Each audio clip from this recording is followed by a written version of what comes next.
So, the story begins in a classroom with a few announcements about the upcoming college entrance exam. Have you already given everything you've got in this life? There are only 25 days left until the college entrance exam. The college entrance exam only happens once. Pass it and you'll soar like a dragon. Then we see our protagonist. Did he return to the time before the college entrance exam? Xia Kingdom, Anqing Number 1 High School, Grade 3, Class 7. A student suddenly screams in class, startled. Why the hell is this horror story happening to him? If he were going to be reincarnated, at least it should have happened after he got into college. Since ancient times, humanity on the Blue Star has been plagued by a catastrophe, the invasion of the secret realm. The secret realms are connected to another world, one filled with terrifying monsters. From time to time, they exploit cracks between realms to invade the human world. A powerful monster can destroy several nations and threaten all of human civilization. To fight against this threat, humanity developed a beast gene system. By injecting beast genes to awaken a monster model and unlock genetic talents, only these warriors are capable of saving human civilization. This caused warriors to enjoy a much higher status and treatment than ordinary people. Warriors came to be held in far greater esteem than the average person.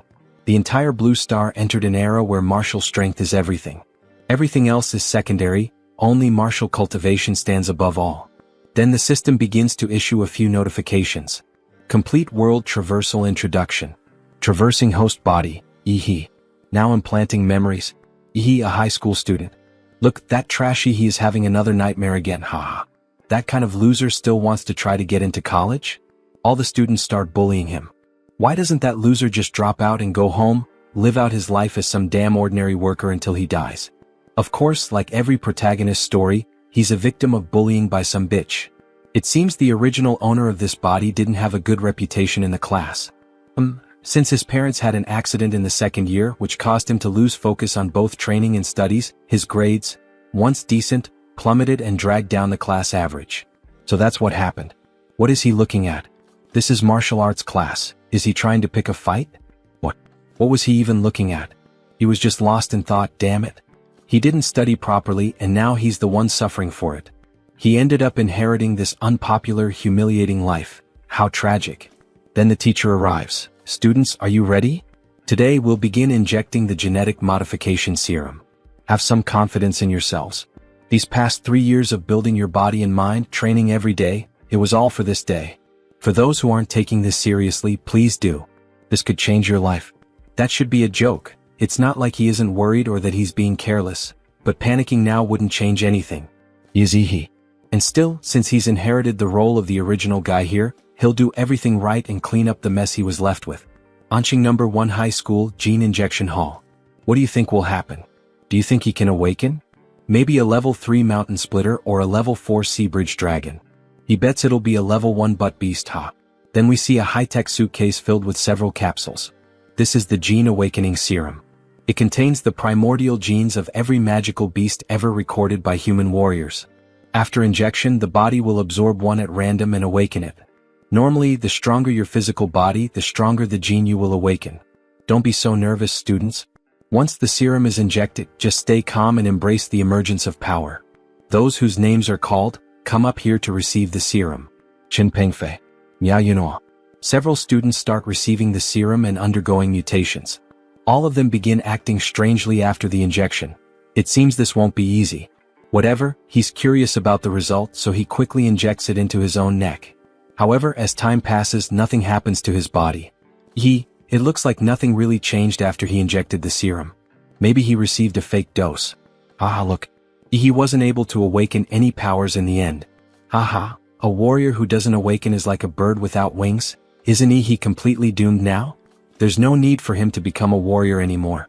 He might as well just go home and wait to die. That girl is so annoying, and she's also the one who led the bullying against me, isn't she? However, he starts to feel something in his body.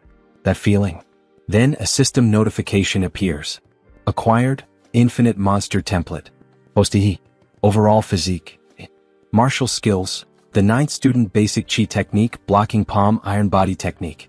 Monster template. Extracted. What the hell is he doing? He didn't awaken, so stop pretending already. Everyone, says the protagonist with a trembling voice. Get out of here right now. Why should we leave? If you don't leave now, it'll be too late. Then he releases his power, We see a massive monster manifestation looking like a Conzilla, a huge blue beast. The girl is thrown far away.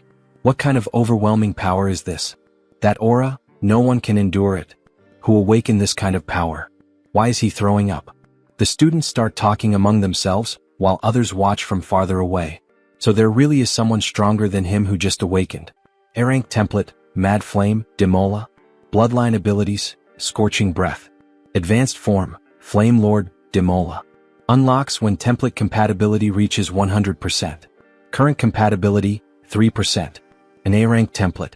Demola from the Infinite Monster template. Is this the cheat the system gave me?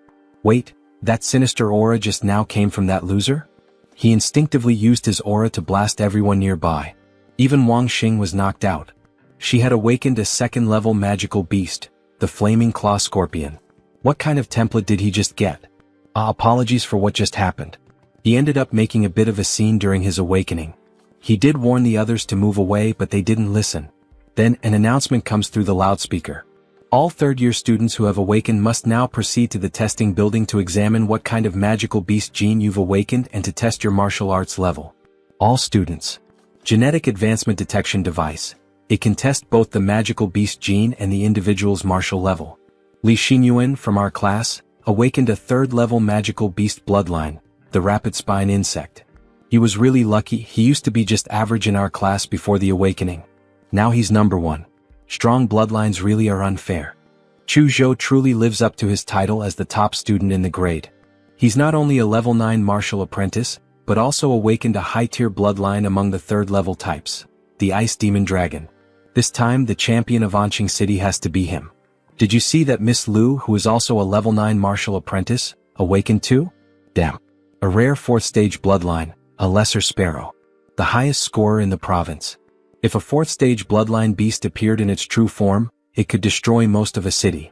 Warriors are as weak as ants in front of them. Only grandmasters are capable of standing against them. Their awakened beast templates are all ranked as stage 3 or 4. So why is he ranked as class A? Next, from class 7 grade 3, Ehe. Hey wait, what's all this commotion? All the students present are excited to see the information about Ehe. That boy has such a strong presence. I hope I can be like him one day. Wow, what a dream of a guy. Maybe it's best to start building a good relationship now to have a strong network in the future. Among many other flattery-filled comments. This world really does revolve around martial power. Then he walks up to the capsule to measure his powers. This is Ehe. With that kind of aura he just displayed, his level must be high. What kind of bloodline could release that kind of pressure after awakening? This time, our number 1 is making a breakthrough. So his name is Ehe? He's truly someone worth looking forward to. Only basic information available, all other data is? Class 7 Ehe, Martial Disciple Stage 3, Beast Bloodline. Unknown? Martial Disciple Stage 3? Even his younger brother in middle school could beat him. What a disgrace, what a disappointment. Unknown bloodline? Maybe he doesn't have one at all. Exactly, what kind of decent bloodline could someone at stage 3 possibly have? It seems like everything that happened before was just a loud fart. He really is still that same hopeless loser.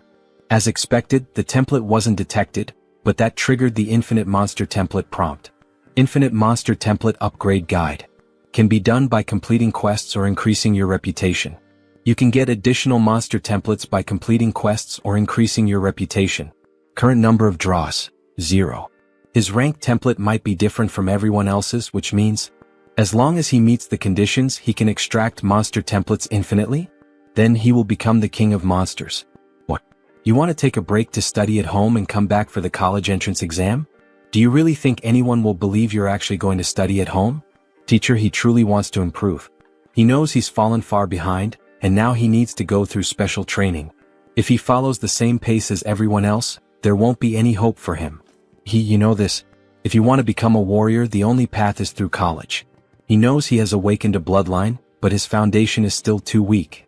There's no way the protagonist can pass the college entrance exam like this. So get ready to repeat the year and try again next time. There's no need to rush. Teacher, he's desperate to get better. Maybe he doesn't fully understand yet, but he has awakened a powerful bloodline, and the harder he trains, the better his chances of success. Look into his eyes. Those are the eyes of sincerity. He would never dare lie to the teacher. Alright, those eyes do look sincere. Fine, but get ready to return to this teacher next year and repeat the grade. So our protagonist starts walking through the city. His parents' house had been mortgaged for $600,000, and with the accident compensation of over $1 million, he now has a decent amount of starting capital.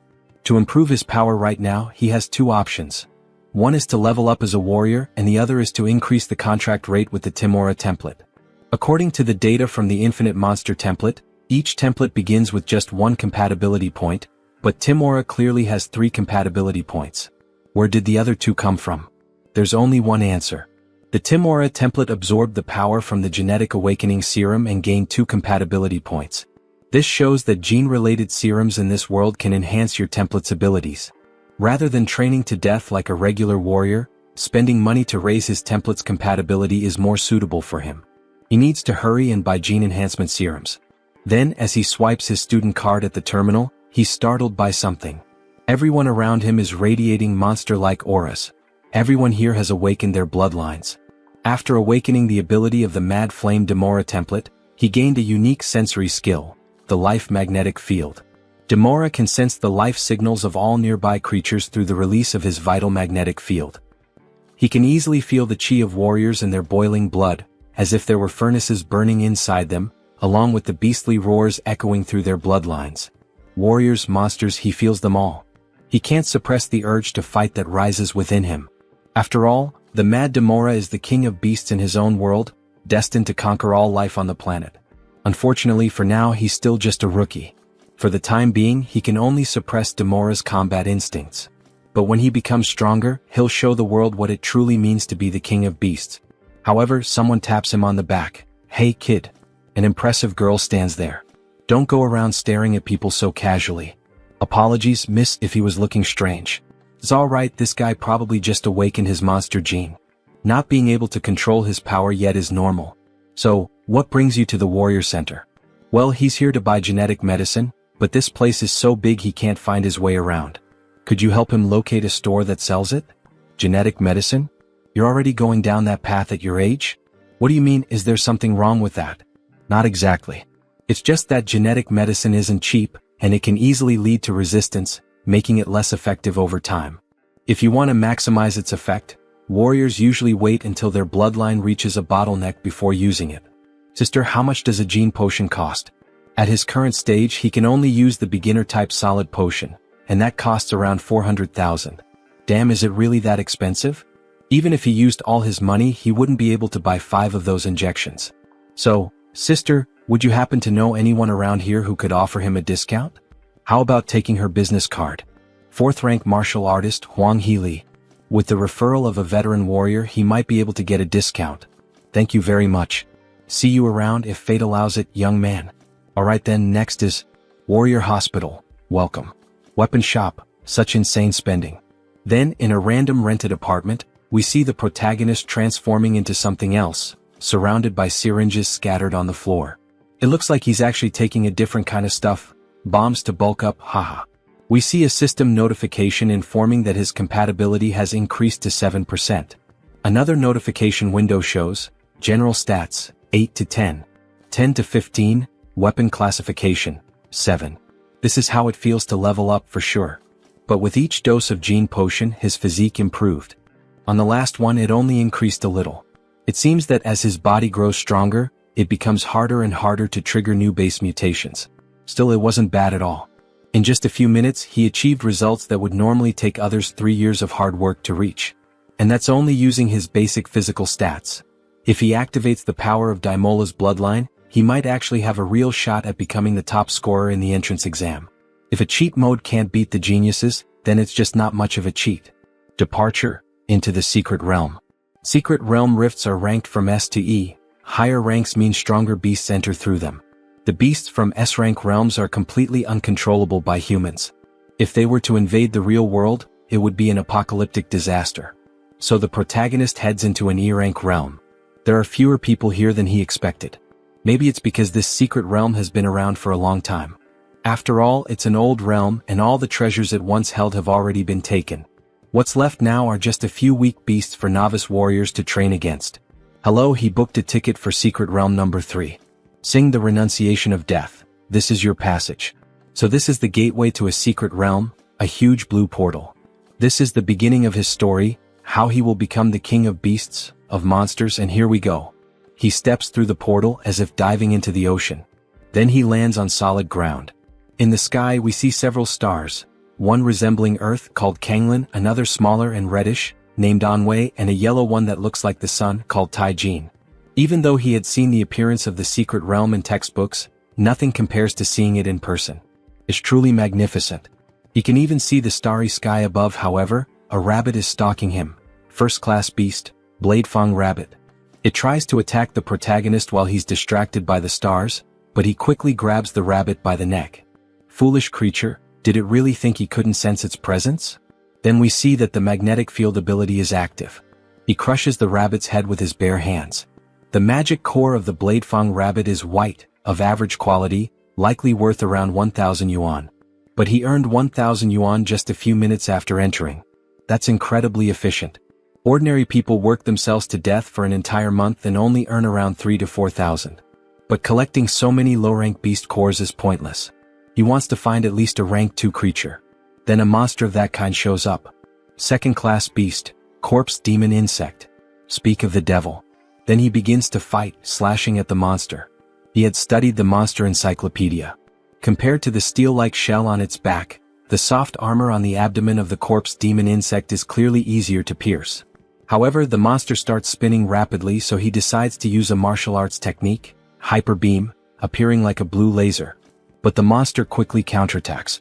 Its jaws can fire projectiles? Damn it, he barely manages to dodge. Bastard, does it know how much this outfit cost? At his current martial artist level, he can't do anything against this insect. Without a powerful martial technique to support him, even with deep Dantian energy and strong blood vitality, he can barely exert 50% of his strength. That's because the original body was an academic failure. He has no other choice but to cheat. Mad Demola, activation of the Demon Emperor bloodline. Then his basic stats rise from 15 to 21, altering the shape of his hands. He charges straight into the monster's mouth, slashing it from the inside at insane speed using the claws he gained, staining them with green blood. With his physical stats shooting up to 21 points, he completely crushes the level 2 corpse demon bug. After deactivating his transformation, he still has to release the excess heat from his body, making him drop like a jet engine.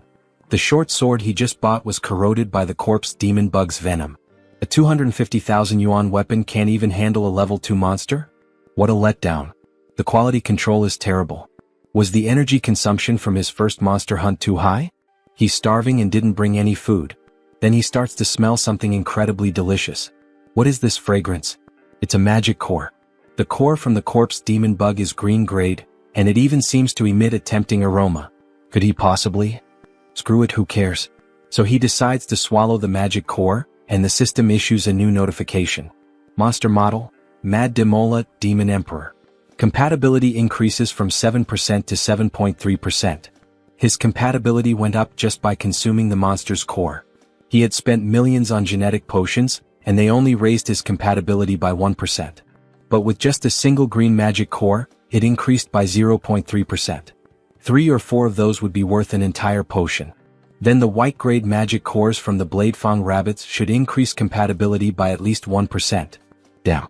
He wasted money trying to pay to win, turning his frustration into motivation. Tonight he will hunt as much as he wants. Then he activates his sensory ability to hunt down all the monsters nearby. By the following afternoon, his compatibility has increased to 9%, boosting his base stats. After reaching 9% compatibility, consuming more white-grade magic cores no longer increases compatibility, so he'll have to sell them for money. He heads to a shop, where he has a total of 20 white magic cores and 4 green magic cores. Is this kid for real? A mere high school student managed to collect that many magic cores? That's impossible. According to government regulations, martial artists must surrender 1/10 of their loot. For every green magic core, he has to hand over 5 white ones. He ends up with 200,000 credits from the Xia Kingdom in hand. 9 days left until the college entrance exam. Then we see a new portal, launching number 4 D-Class Secret Realm. A group appears. Captain Lin, we should be able to complete the Blood Jade Flower bounty mission this time, right? During our last expedition, we already located the general area of the Blood Jade Flower. But since Old Chen was injured by a monster, He won't be joining us in the secret realm this time.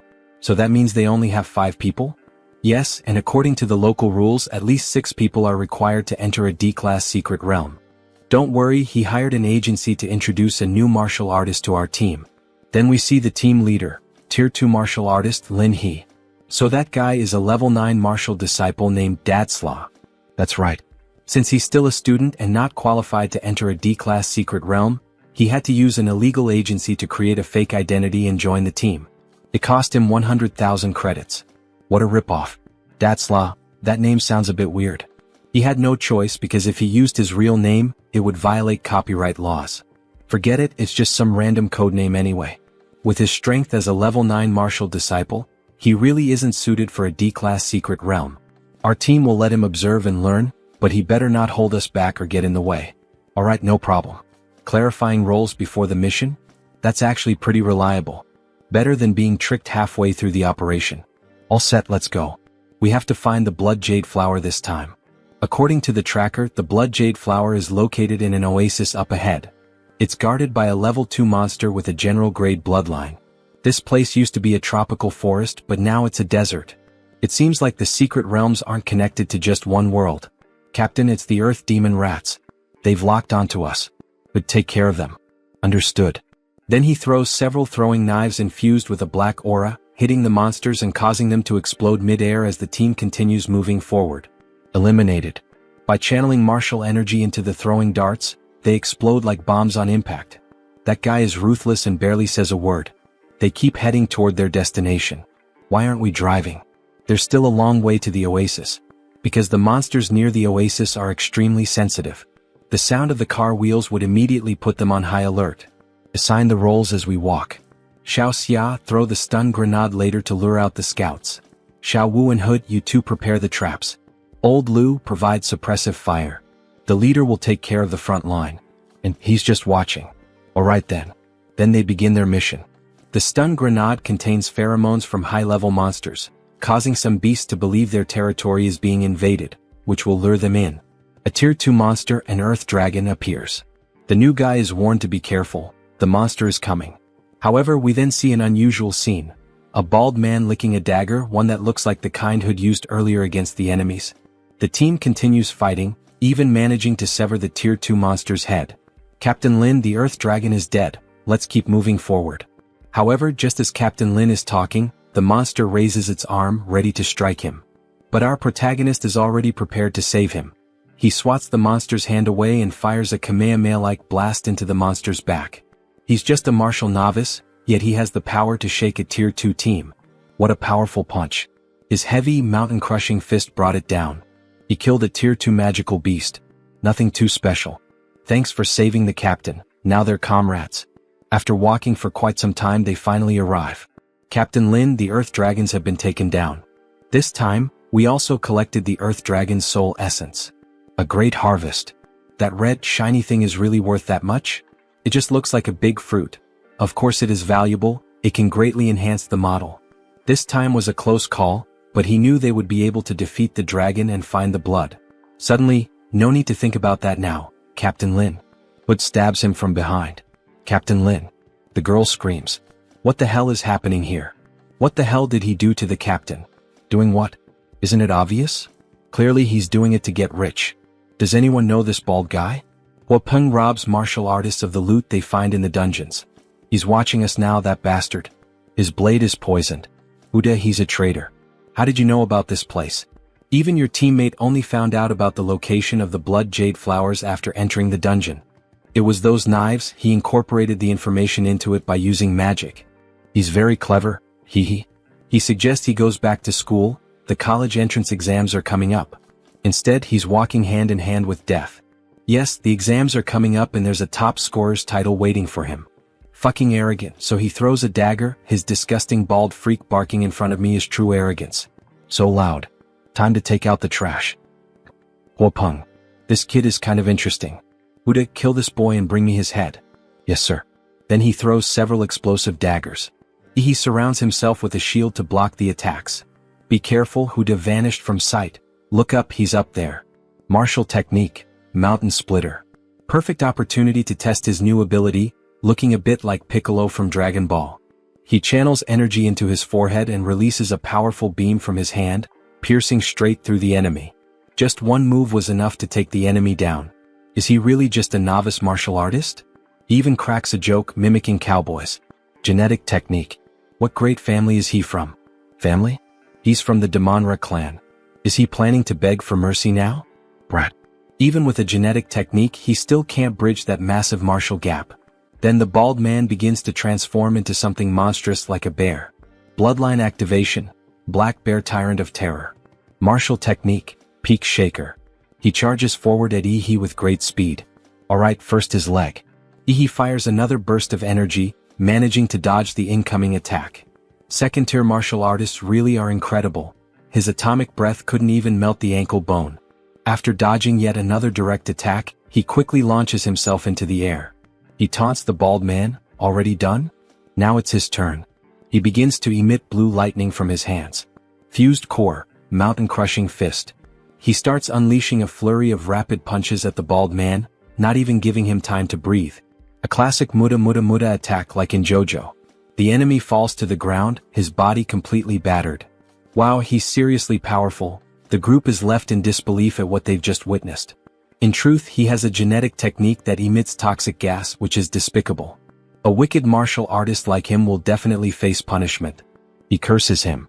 With a serious expression, the protagonist is about to finish him off. The number of people who curse him keeps growing. Who is he supposed to be? In the next scene, we see a huge stage, and City Central Sports Stadium. Then an announcement is made over the megaphone. Hello, students. Enrollment for this year's martial arts school is about to begin. They would like to wish everyone good luck in martial arts. The college entrance exam follows a competition format. Candidates compete in pairs. The winner advances to the next round. The exam lasts for 3 days, with the first 2 days dedicated to preliminary matches. The students who advance will take the final exam on the 3rd day. Each student will fight in 3 matches during the preliminaries, and those who are successfully promoted will continue competing until the top scorer of this year's college entrance exam is selected. What you, the candidates, carry on your shoulders is the future of humanity.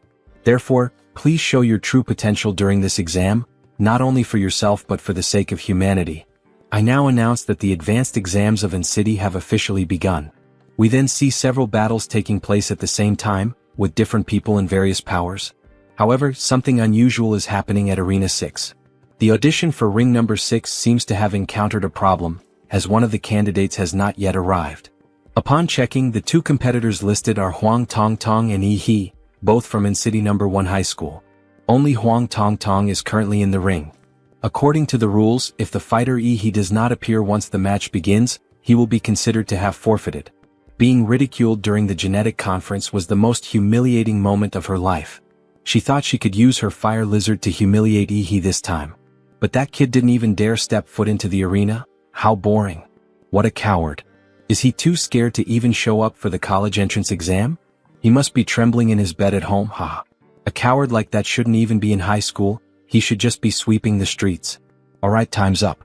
Using my authority as judge, since the student Yi He has still not appeared, we will consider this a surrender. However, something is happening, something is coming from the sky. What a huge aura. Is that a person? What kind of power lets someone fly through the sky like that? Yi He is flying and arrives just in time at the arena, making a dramatic entrance. What the hell is going on? But before she can even finish her sentence, Yi He charges forward and knocks her out with a single kick. That was close, he almost had to come back next year. Yi He wins. Just like that? No way, that Yi He is so strong. He beat his opponent with just one kick. And the way he made his entrance was insanely cool. That's the mythical kick from the heavens. Then we see the protagonist's new notification bar. Overall aptitude, 226. Compatibility, 20%. Captain Lin gave him the blood jade fruit as a thank you gift, but it took some time for the fruit to enhance his body. Now he can relax and enjoy what's coming. Then we see other battles taking place. Incite No. 4 Middle School's Long Tao versus Incite No. 1's Yi He. He wins. Incite No. 3 High School versus Incite No. 1's first-year student Yi He. He wins again. The protagonist wins every match in a row. Yi He is so strong, he finishes every battle with just a single kick, never dragging things out. He's basically a one-kick Superman. Student E, he won all 3 matches and has now advanced to the 3rd round. Outside, several journalists and recruiters gather around the protagonist, showering him with attention. Student E, come learn more about Dongshan University. Student E, add her on WeChat. Student E, even though we're a private university, we offer generous subsidies and scholarships. Please take a look at what we offer. Student E, our university needs a strong warrior like you. Student E, do you have a favorite university? Favorite university? Yes, he wants to go to Huadu University. He seems so arrogant after making it to the finals, but he'll come begging for help once he gets slapped in the face later. Student E, make sure to contact them if he ends up failing. No one really believes he can pull it off and get into Huadu University. But it's not entirely their fault. After all, Huadu is the top martial arts university in the country. And it's one of the top 5 universities in the world. It's a sacred place in the hearts of all martial artists. In a second-tier city like Incite, only a handful ever qualify to enter such a sacred land. Forget about it, after all, warriors reach the top with their strength. He'll see their faces when he takes first place. However, their thoughts are suddenly interrupted. Student E, we're requesting your cooperation. We're going to reassess the level of your martial arts right now. Martial arts, 9th level. Student E, used to be only at the 3rd level. Just 15 days ago, there's no way someone can improve that quickly in such a short time. It's impossible to advance that fast in just 3 months. He's implying that he is cheating, right? But after looking into it, we discovered that he often went into the level E secret realm after school. Why would you go to such a dangerous place right before the college entrance exam? He needed to find motivation. Before his father went to heaven, he left him a message. If you want to surpass humanity, then you must not remain human. So, he kept going into the secret realm to fight, and in one fierce life-or-death battle, he broke through his own genetic limit. What? He broke his genetic lock? That's not possible. We need to report this immediately. Somehow, he's become a major target of observation. Then, on the internet, many parents are wishing good luck to all the children taking the exam. Just do what you can, son. Do your best, my child. If you pass, we'll throw a banquet in your honor. There are even live broadcasts conducting street interviews with the parents and friends of the examinees. But there's no one cheering for him. He's truly an orphan nobody cares about. But we see that, in fact, his teacher is rooting for him. Keep fighting, He can do this. Then the next battle is about to begin. He versus the other student, Luo Xian. It's Luo Xian. He remembers that Luo Xian ranked first among the 3rd-year students. Big brother Luo Xian is an 8th-level martial artist who awakened a rare 2nd-tier magical beast bloodline, and both his parents are warriors. His opponent is finished. Alright, you can make the first move. Aha, he really doesn't know who his opponent is. But whether he knows or not, the outcome of the match won't change. What you said is correct. The result is that he will definitely win and he hopes his luck is good. Otherwise, he'll die right here. Then Luo Xian transforms his hands and charges directly at He. His momentum is impressive, but he's still far from having the impact power of that bald guy earlier. Then, with a single strike, He smashes his opponent's back. Aren't there any decent examinees? And City number 1 high school He wins. Another instant knockout, and the one defeated this time was the ranked competitor Luo Xian. What the hell? That Luo Xian guy seems so powerful, but how is he already lying on the ground in an instant? Calm like the clouds, steady like the breeze, the mark of a true master. His skills are on a completely different level compared to the other examinees. The gap is just too big. So cool. He wants him to get me pregnant. Even though he used his hands this time, it was still a one-hit strike. So strong. As expected from the one-kick man. Several fans start shouting, we all like you. He is definitely going to the finals. Just as expected from the man he set his eyes on, he'll definitely defeat him in the finals. In a live broadcast room at the Huadu University admissions office. In 30 minutes, I want all the information on him. Yes, sir. Back in the arena, the advancement matches of the second group are in full swing. Wow. A battle between genius beauties. Luilio, I'm officially tuned in. Kai Xiaoling, known as the Queen of Anqing's second high school. Lu Qingzu, the untouchable flower of Anqing's first high school. There's nothing better than watching beautiful girls fighting each other. Keep it in your pants, you horny guys. And then the referee says, match begin. Kai Xiaoling charges in with everything she's got. Alright, let's see if she can keep up the act once she's slammed to the ground. Martial technique. Lu family's secret art, Sutra of Transient Splendor. She wraps Xiaoling's leg with a blue form, but before it hits, she quickly dodges. Take this fight seriously, there's an opening right here. But it was a trap. She fell right into her trap. Her hand is caught in the air currents that she created and she can't break free. Then, with a murderous look in her eyes, Qingzu quickly counterattacks with a punch, Xianhuang martial technique. A university entrance exam candidate has actually mastered a Xuanhuang level technique. With that level of martial talent, she wouldn't even need the exams to prove her worth. She could be admitted directly into Huadu University. However, Xiaoling transforms into her signature form, a tiger. Bloodline awakening, Shadow Clan's Tiger King. That girl has just awakened a royal third-level bloodline, the Tiger King of the Shadow Clan. Royal bloodlines are notoriously hard to control, let alone the famously ferocious tiger of the Shadow Clan. That girl's future is limitless. Now show me your inferior phoenix bloodline. No, even like this it's enough. This is enough? Who the hell do you think you are? You think someone below the martial artist level can challenge me? Then Qingzu lightly dodges Xiaoling's attacks, spinning her completely, but Xiaoling counters with a double leg strike. Qingzu responds with a special move called Jade Finger, which touches the sole of Xiaoling's foot. The martial energies of Lu Qingzu and Kai Xiaoling collided with tremendous force. The arena was engulfed in a cloud of dust from the impact. Who would emerge victorious in the end? It's Kai Xiaoling, she's the only one still standing in the arena. Wait, Kai Xiaoling has collapsed from exhaustion. Lu Qingzu is still standing in the arena. With nothing but martial techniques, she completely dominated Kai Xiaoling, who was also at the 9th stage of martial disciple and had awakened a royal bloodline. Truly worthy of being called the genius of the century. Lu Qingzu victorious. Holy shit, Queen Lu is insanely strong, literally legendary. I'm calling it now, she's going to be the top scorer in the city of Anqing. Anyone disagree? To the guy above who said she'll be the top scorer, do you even know what bloodline she awakened? A 4th grade inferior phoenix. 4th grade bloodline? What kind of monster is that? Most actual martial artists wouldn't stand the slightest chance against her. Now the drawing for the next round is about to begin. The next name drawn is Yi He from Anqing First Senior High. Group A. Then we see a huge guy saying he's also in Group A. So it looks like they'll be facing each other. He is Shen Guan from Qingfeng Private School. Yi He from Anqing First Senior High. They're scheduled for the second match, so why not watch the first one in the meantime? Luoshi is so strong. He repeated a school year specifically to get into Huadu University. His control over his bloodline awakening is really refined. But against that Chuzhou he didn't stand a chance. Chuzhou? Yeah, also from his school. Don't tell me you didn't know. Winner Chuzhou. Damn, lost right at the beginning. Principal of Qingfeng Private Senior High School. How does this Luoshi compare to me? I'm the president of the martial arts club in the final year at Qingfeng Private High. In terms of combat power, even with my 2 other teammates combined, they still haven't managed to bring me down. Honestly, for this year's exams, he thinks the protagonist is the only real threat. Since childhood, my senses have been exceptionally sharp. He can tell, he is like a dormant volcano, there's a beast inside him. Let's go. Now it's our turn. Top 8 Advancement Tournament, Match 2. Both of them stare each other down, their auras clashing.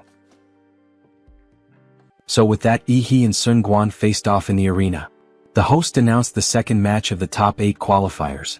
Sun Guan from Qingfeng Private High, and Yi He from In-City First High.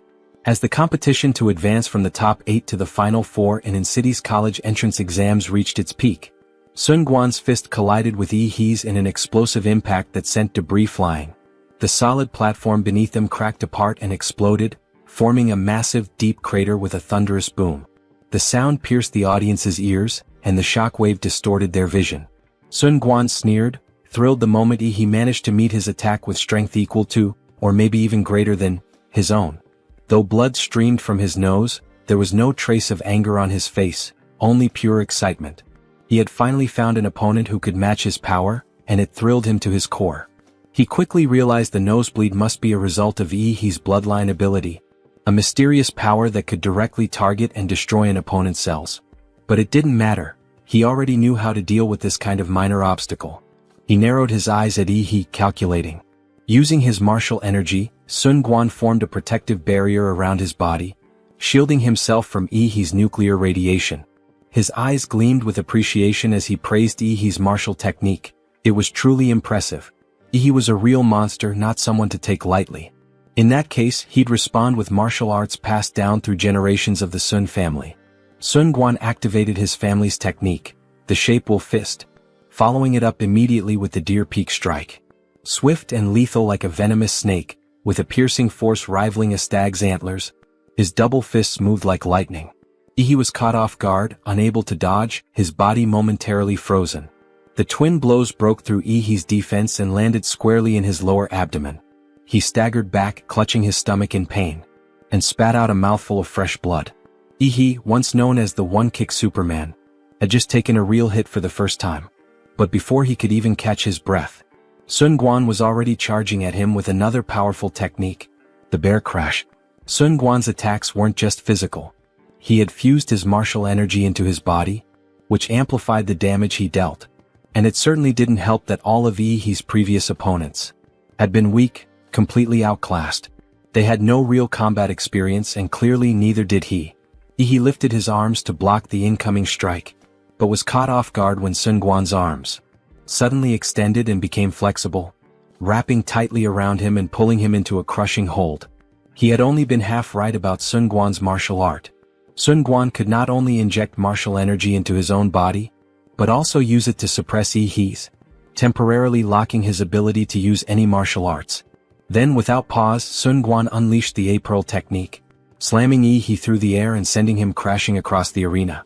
And while Ihi was still in the air, Sun Quan shifted smoothly into the Tiger Pounce technique, and landed a solid uppercut, then immediately followed up with the Eagle Dive, just as his opponent was about to crash back down into the arena. At this point it was like watching a one-man zoo in action. Sun Quan boldly declared his intent to win this match in a landslide. Under no circumstance, he claimed, would Ihi be able to defeat him. He launched himself headfirst into Ihi, smashing into the arena in a brilliant, devastating impact. As debris flew in every direction, crossing his arms, Sun Quan laughed with satisfaction, convinced the match was already his. With such a relentless and overpowering assault, he believed Ihi had no chance to recover, let alone strike back. He was certain this was already in the bag. Outside the arena, the medical team began preparing to intervene, as the shape wolf fist combination techniques, unleashed by the champion of Qingfeng Private High, would have been fatal to any ordinary martial artist. As the dust began to settle, the host, more of a clueless entertainer than an expert, was already beginning to declare Sun Quan the winner. But just then the supposed victor felt a terrifying presence looming behind him. What the hell was that? Such a massive aura, coming from a mere martial disciple? Sun Quan turned around and was met with the biggest shock of his life. A giant paw, armored in thick, impenetrable scales, and tipped with razor-sharp claws, stepped forward through the clearing dust. A voice rang out praising Sun Quan's strength, but telling him he was simply unlucky to be matched against him. If it was any comfort, Sun Quan was now the first person to witness his awakened form, the manifestation of his savage trace Demora bloodline. Dripping with sweat, Sun Quan stood frozen in fear, staring at the terrifying beastly embodiment before him. Apparently, when a high school student can manifest the physical form of their magical beast, they qualify for direct admission to Hadu University. No entrance exam required. The host, stunned, announced that no one had expected that in the small city of Anqing, aside from Lu Qingzhu, a martial arts genius, there would also be a bloodline prodigy. To think that Ihi's bloodline awakening had reached such an overwhelming level, it was truly terrifying. For context, each examiner had been equipped with a monitoring headset to track candidates and monitor various factors both inside and outside the examination room and the arena. However, when the data came in, especially to the white-bearded old man, his eyes nearly popped out of their sockets as he caught sight of Ihi's nuclear radiation readings. As anyone might have guessed, Ihi's nuclear radiation levels were completely off the charts, ranging from 999 to 9999. Seeing such a dangerously high reading, the examiners had no choice but to immediately reinforce the arena with martial energy to contain any potential nuclear leakage. Meanwhile, within the crowded audience, Ihi's bloodline had quickly become the main topic of conversation. They all found it fascinating and incredibly cool, though no one could identify the origin of his magical beast's bloodline. What shocked them even more was the fact that there was no record of Ihi's awakened bloodline in city's #1 middle school.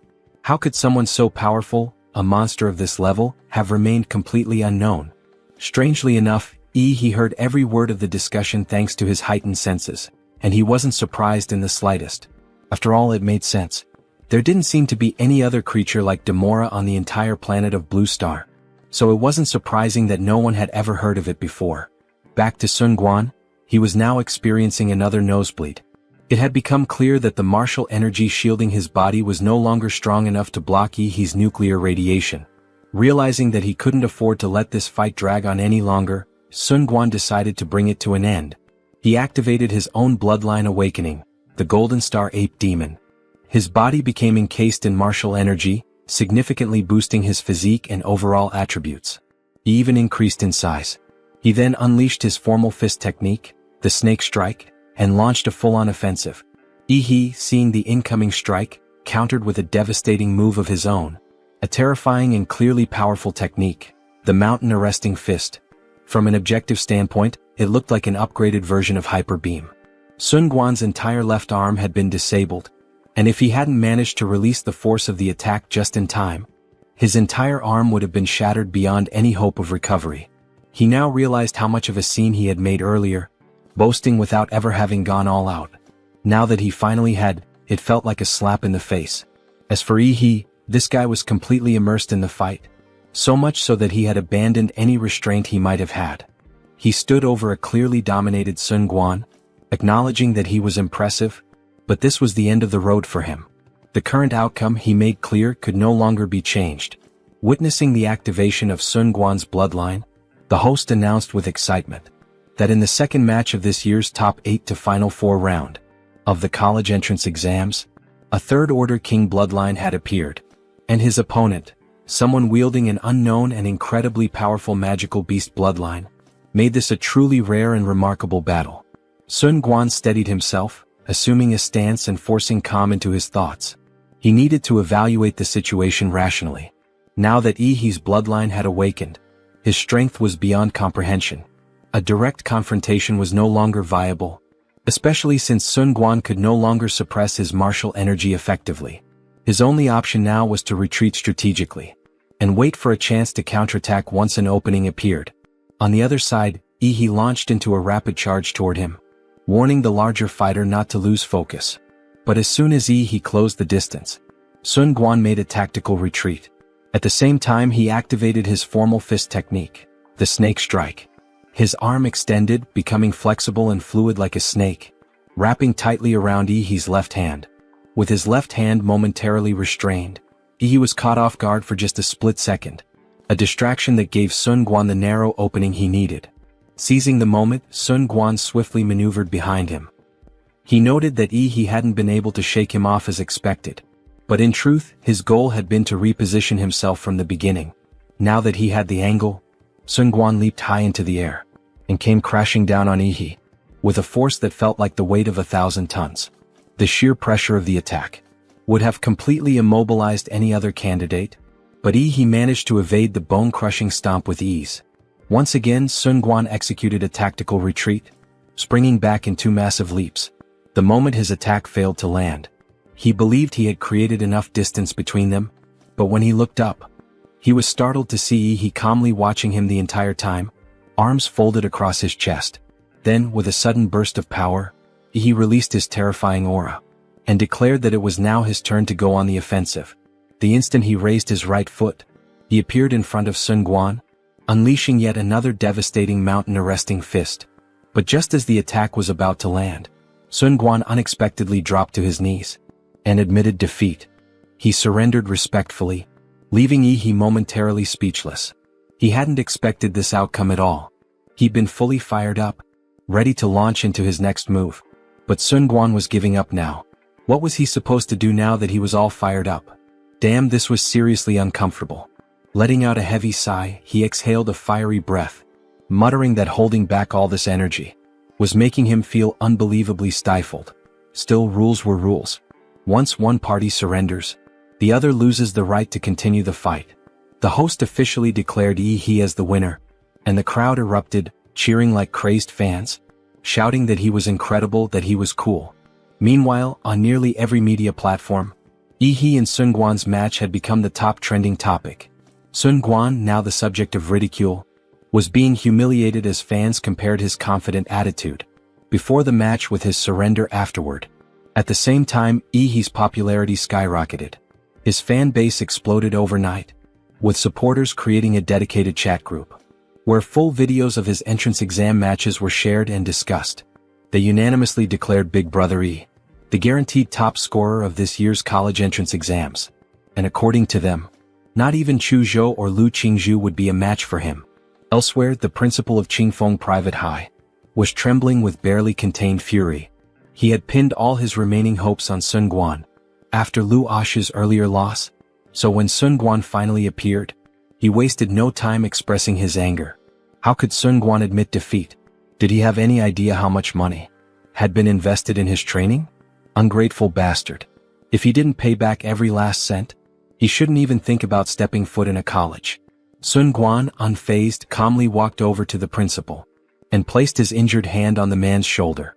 When the principal asked what the hell he was doing, Sun Guan replied simply, he couldn't take another punch from Yi, so he surrendered because otherwise, he would have seriously damaged his already injured body.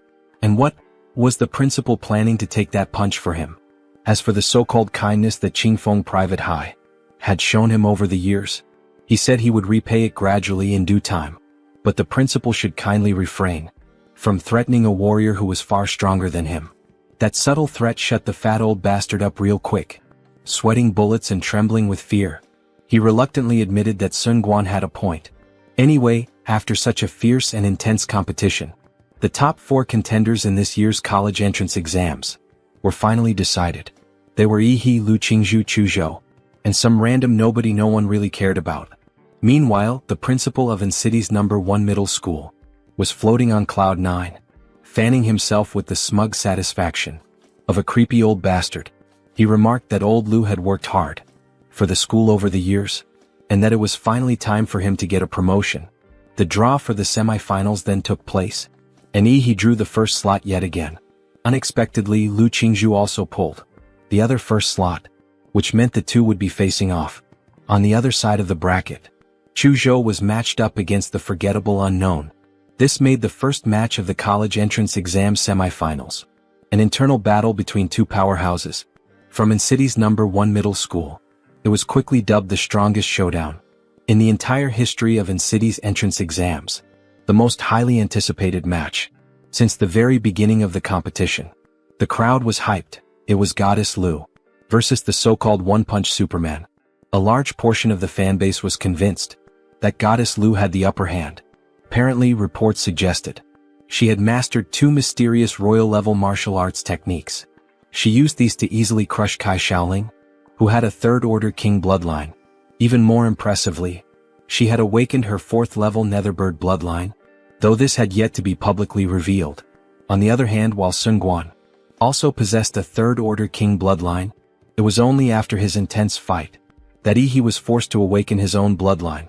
Yi's bloodline did seem extremely powerful. In fact, it was estimated to also be 4th level, but still many believed he couldn't compare to the sheer martial arts foundation and heritage of their beloved Goddess Lu. Eventually, the long-awaited moment arrived. The arena was fully set, and the crowd in the venue roared with excitement. Both Yi and Lu Qingzhu stepped onto the platform, and the referee wasted no time in starting the match. The instant the match began, a dense cloud of dust and steam burst around Yi, completely enveloping him. It rapidly spread across the arena, temporarily shrouding the field, and cutting off Lu Qingzhu's direct line of sight. But the moment she looked straight ahead, she was startled to see the silhouette of a terrifying presence looming within the swirling dust and steam. Steeling herself, she silently hoped that Yi was strong enough to be a worthy opponent. The audience, now completely blocked by the thick wall of steam engulfing almost the entire arena, was left clueless about what was happening inside. They couldn't see Yi at all, and could only faintly make out the outline of Lu Qingzhu. So, in that moment, they were practically blind to the fight, left with no choice but to rely on the host to narrate and help them understand what was going on. Still, the host kept the energy high and the suspense alive, wondering aloud how Lu Qingzhu, the young prodigy from the Lu family, would face off against Yi. The unexpected dark horse of this year's college entrance exams.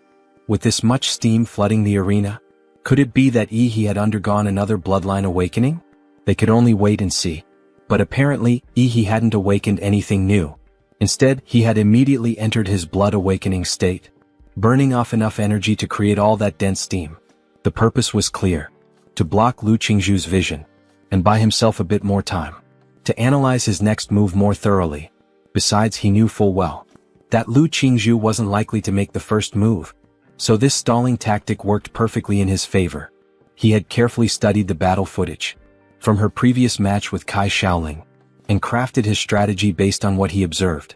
He fully understood that Lu Qingzhu's martial arts skills were leagues above his own. No matter how powerful he was, with her mastery of magical martial arts, he wouldn't be able to harm her directly. She wasn't just strong. She was a true martial arts genius with high combat IQ. The longer the fight dragged on, the more the odds would tilt against him. It was clear that he had to go all out from the very beginning. Without hesitation, he activated his mountain-arresting fist. A sonic boom tore through the space, as he launched himself forward in a blur, closing in on Lu Qingzhu with a massive, glowing fist. The strike was telegraphed clearly, but Lu Qingzhu, calm and razor-sharp, spread her arms evenly, and manipulated the airflow in front of her, as if preparing to absorb the full force of the incoming blow. She believed that since he had taken the initiative to attack, then it was only natural for her to defend with her martial arts, and prepare for a counterattack. However, in an unexpected turn of events, Ihi's mountain-arresting fist never landed. Instead, just as he deactivated the technique, he twisted his hips and waist skillfully, and landed suddenly to close the distance between himself and Lu Qingzhu. Then, using his martial energy, he manifested Demora's thick tail behind him, swinging it like a flexible steel whip that sliced through the air, and struck at Lu Qingzhu's lower body from the side. What the hell? He had completely tricked her. In all her years of fighting since childhood, Lu Qingzhu had never encountered a situation where an opponent clearly committed to a fist technique, only to suddenly switch to a whip attack. When masters fight, crucial shifts often happen in the span of a few short seconds, and now her rhythm had been thrown off entirely. She immediately performed a series of backflips to put some distance between herself and Ihi. But Ihi wasn't going to let such an opening slip by, now that his opponent had clearly lost her flow. Relying on his powerful physique, he launched into a relentless pursuit, attacking with fierce intensity in order to press his advantage. The very moment Lu Qingzhu tried to regain balance, Ihi was already upon her again. Meanwhile, on the live broadcast, viewers watched in shock, as Lu Qingzhu was caught off guard by Ihi's deceptive maneuver, and was quickly pushed into a disadvantage. Some online began to criticize Ihi for using underhanded tactics, but others defended him, arguing that in battle, everything was fair game.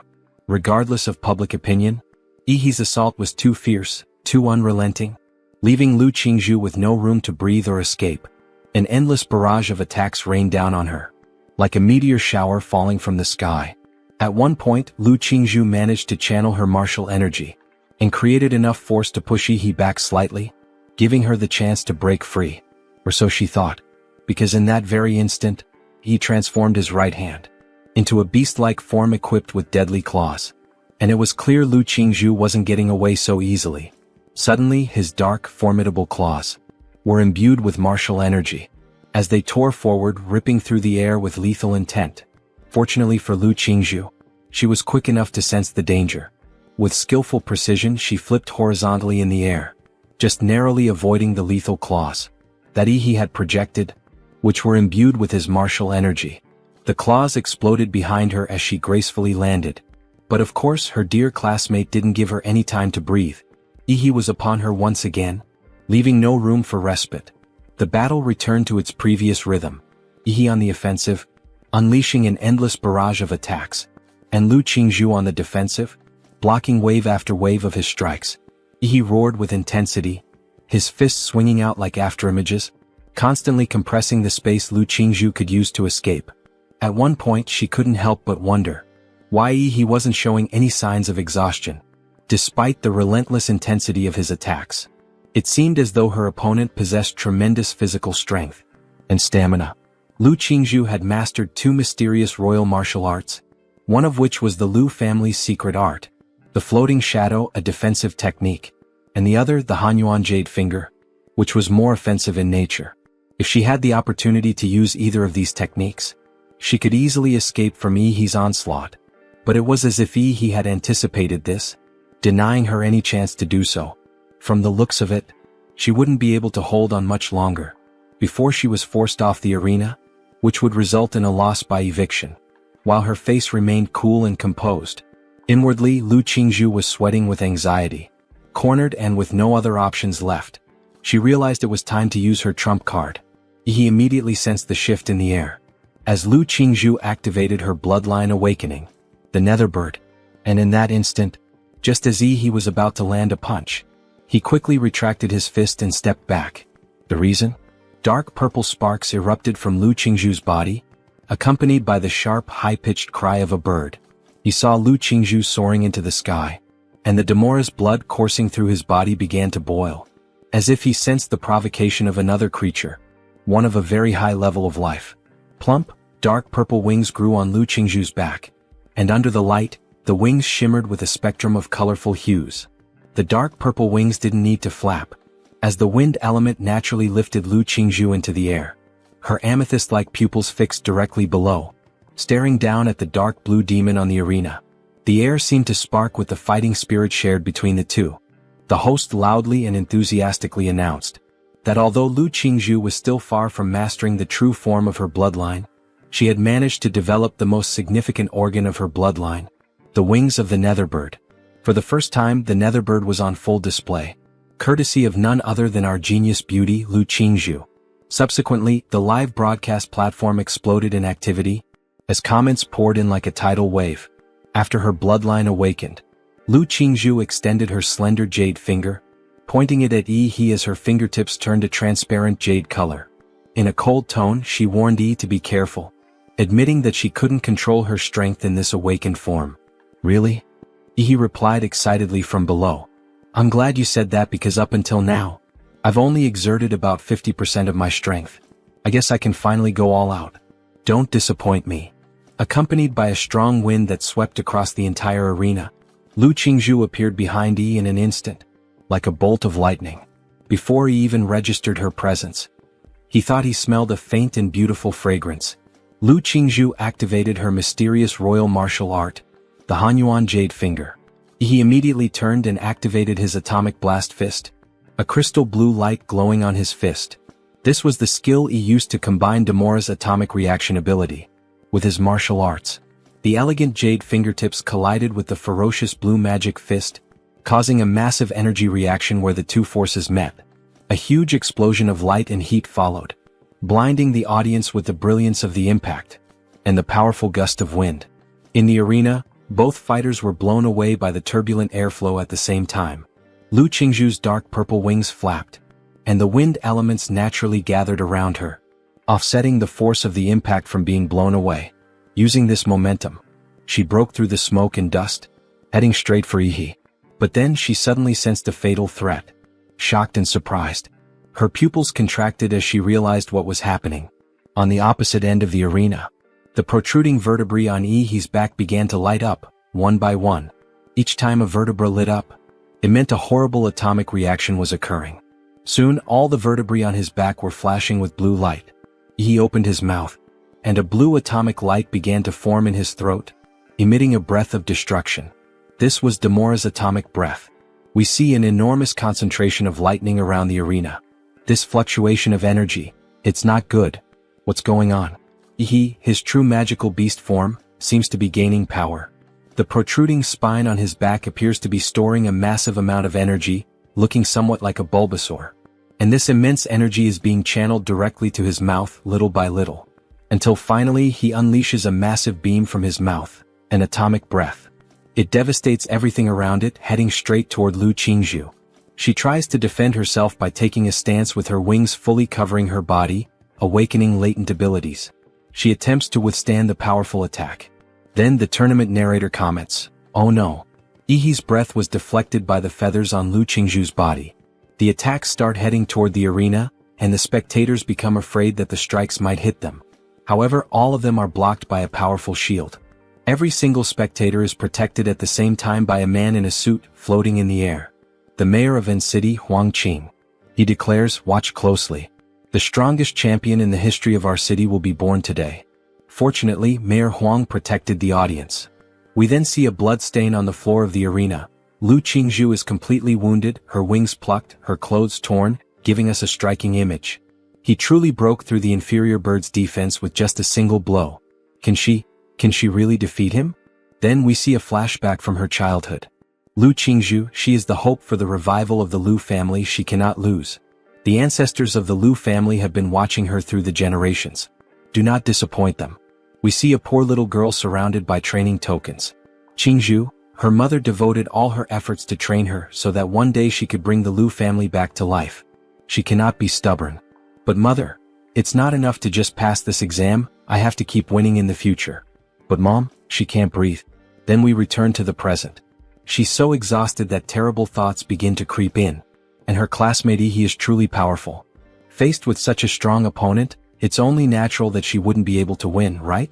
She thinks he should be able to take advantage of the opening she's showing. Classmate he defeat her quickly.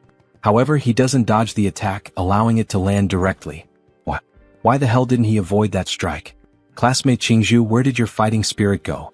Asks the protagonist with a sincere look in his eyes. She realizes that he already knew her plan. Have you even looked me in the eye? How dare you try to lose on purpose? He's going to earn this title fair and square. Then he begins to gather energy in his fist, ready to strike her. She stands still, unable to react. However, without mercy, the protagonist lands a powerful punch right to her face, which she instinctively blocks with both hands. Then it's time to start looking at him and taking this fight seriously. Still want to act serious? Still want to act serious? Still want to act serious? He starts throwing a rapid series of punches at her while shouting, "Fight back, you bitch." He's a bad person. No one has ever dared to hit her like this since she was a child. She clearly intended to hand him the victory. Why do you keep fighting? Why do you keep hitting me like this? Don't hit a girl in the face, you bastard. Then, an explosion of power erupts around the arena. Exactly what he wanted. This is what he's after. If she doesn't want to get slapped in the face, then she better take it seriously. Taboo martial art, blood ignition. True form of the magical beast. Then we see her transforming into a true angel, but with black wings. Beautiful. Classmate she will defeat him in her strongest form just as he wished. Her eyes overflow with power. So, at that very moment, the battle between Lu Qingzhu and he reached the point where both sides were finally open and unmistakable about their intent to go all out. All the expectations placed on her by her family, along with everything that came with it, her reputation as the eldest daughter of the Lu family, any lingering doubts, and the hopes of confirming her status as the top student in this year's citywide college entrance exams, faded away in that instant. Lu Qingzhu had made up her mind completely, and her focus was now entirely on defeating He. On the other side, He, having finally succeeded in pushing Lu Qingzhu into fighting seriously and revealing her strongest form, was pleased with how things had turned out. From below, he looked up at Lu Qingzhu's radiant and dazzling form of the nether bird magical beast, his eyes full of excitement. Now that his opponent had revealed her true form, the battle was finally starting to get interesting. And since it had come to this, he wouldn't hold back either. He would now reveal his true form as well. Suddenly He's martial energy, fused with his atomic reaction energy, surged and wrapped around his entire body. Blue flames and crackling lightning surrounded him. Moments later, his body was covered in an unbreakable layer of scales, glowing with a terrifying force, radioactive energy to be precise. This was He's physical technique that fused Demora's template with his Har Qigong, the nuclear-like combat body. Then, with a thunderous explosion, the energy gathered beneath He's feet burst forth with a deafening sound, launching him into the sky. This massive energy explosion propelled He straight toward Lu Qingzhu like a missile. But this sudden offensive did not shake Lu Qingzhu in the slightest. She stared at He with an eerie calm. Then she flapped her wings, stirring the surrounding air currents and gathering them into a hurricane. This hurricane, known as the Tearing Hurricane, was infused with netherworld energy, which possessed the ability to devour any form of energy. The Tearing Hurricane spread out and consumed the entire space, shattering the base of the arena into pieces. Yet He showed no fear. He dove straight into the netherworld hurricane like a torpedo. For context, diving headfirst into the Tearing Hurricane was practically a death sentence. especially for a martial arts disciple. The moment he entered the hurricane, he activated his atomic fist and threw a powerful punch. A massive explosion of blue energy erupted, ripping through the hurricane and blasting away the dust as it surged toward Lu Qingzhu with unstoppable momentum. In response, Lu Qingzhu drew upon the explosive power of her netherworld bloodline and activated the cry of the nether bird. The strange markings on her face instantly turned red and purple, glowing as hot as searing iron. Enduring the pain, Lu Qingzhu opened her mouth in Yi's direction. Then visible sound waves distorted the air and swept forward. Yi's figure was engulfed by the sonic waves, and the atomic energy within his body began to flicker like a weak flame. You see, if Yi's legendary Demora bloodline had not been of a high enough level, his internal organs would have been torn apart on the spot by the aura of the nether bird sound waves. Clearly, under normal circumstances, Yi would have been killed by the attack. "Do you think you're the only one who can scream?" he questioned, almost amused, his eyes gleaming with a blue atomic light. And just like that, he opened his mouth, and one by one beams of blue light lit up along the vertebrae on his back. The atomic energy reacted violently, and this terrifying aura spread outward. This sequence of events was familiar and could lead to only one outcome: Demora's atomic breath. But this time it was unleashed at full power. Upon seeing this, Lu Qingzhu felt the pressure as well, though unlike before, she was not overwhelmed by it. Determination burned in her beautiful eyes. Already familiar with this technique, she neither retreated nor relied on her strongest barrier. Instead, she chose to respond with her family's most powerful defensive move, believing that the best defense was an even stronger offense. Placing her middle and index fingers on her forehead, a familiar jade-colored light shimmered brightly at their tips. It was clear now that Lu Qingzhu intended to confront Yi head-on. At that moment, a brilliant beam of blue light shot toward Lu Qingzhu with enough force to pierce through the clouds. You see, the outcome of this attack would determine the winner of this battle, because after releasing the atomic breath at full power, Yi's body would be unable to produce any further atomic reactions for a while. On the other side, Lu Qingzhu, who had already abandoned any attempt at defense, unleashed her strongest attack, the Shenhuang martial arts technique Hunyuan Jade Finger, supercharged by the power of her nether sparrow bloodline, the netherworld bloodthorn. This created an explosive counterattack of equal force. The jade-colored tips of her fingers condensed with destructive purple-red energy, and Lu Qingzhu pointed directly at the oncoming atomic breath beam. The dark purple wings behind her surged forward, giving her the full momentum she needed to split the beam of atomic breath. The two devastating forces charged straight at each other, headed for an inevitable collision. At that very moment, outside the arena, everyone watched with bated breath as the host announced with excitement that the sheer power of the clash had already surpassed what either warrior could control. The examiners, aware of the danger, immediately reinforced the arena's barrier to its maximum using martial energy.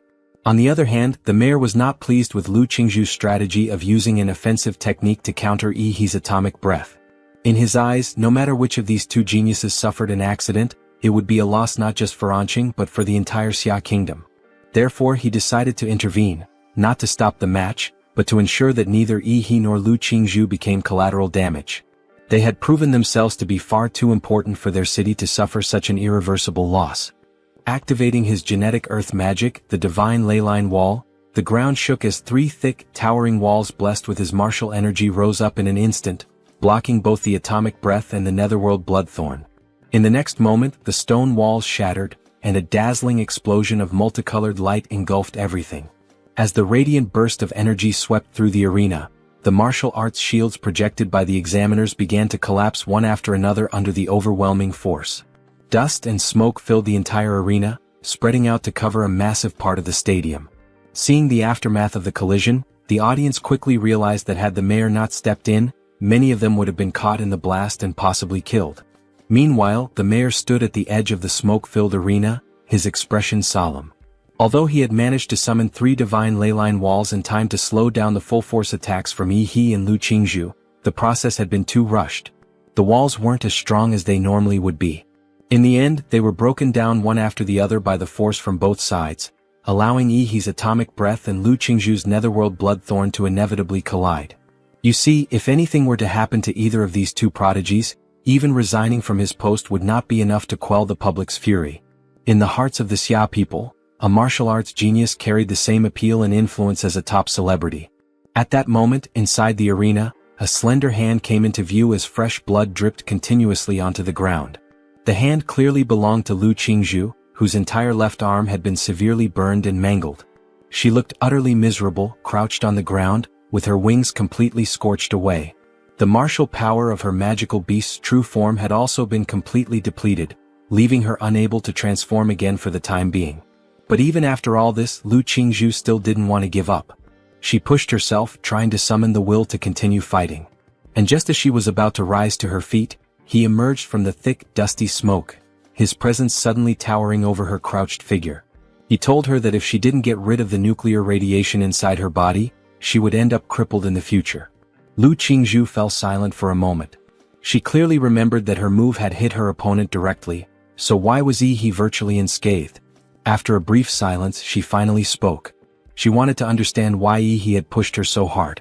She had never wanted to fight him this seriously, so why did he force her into it? He squatted down and looked her directly in the eyes.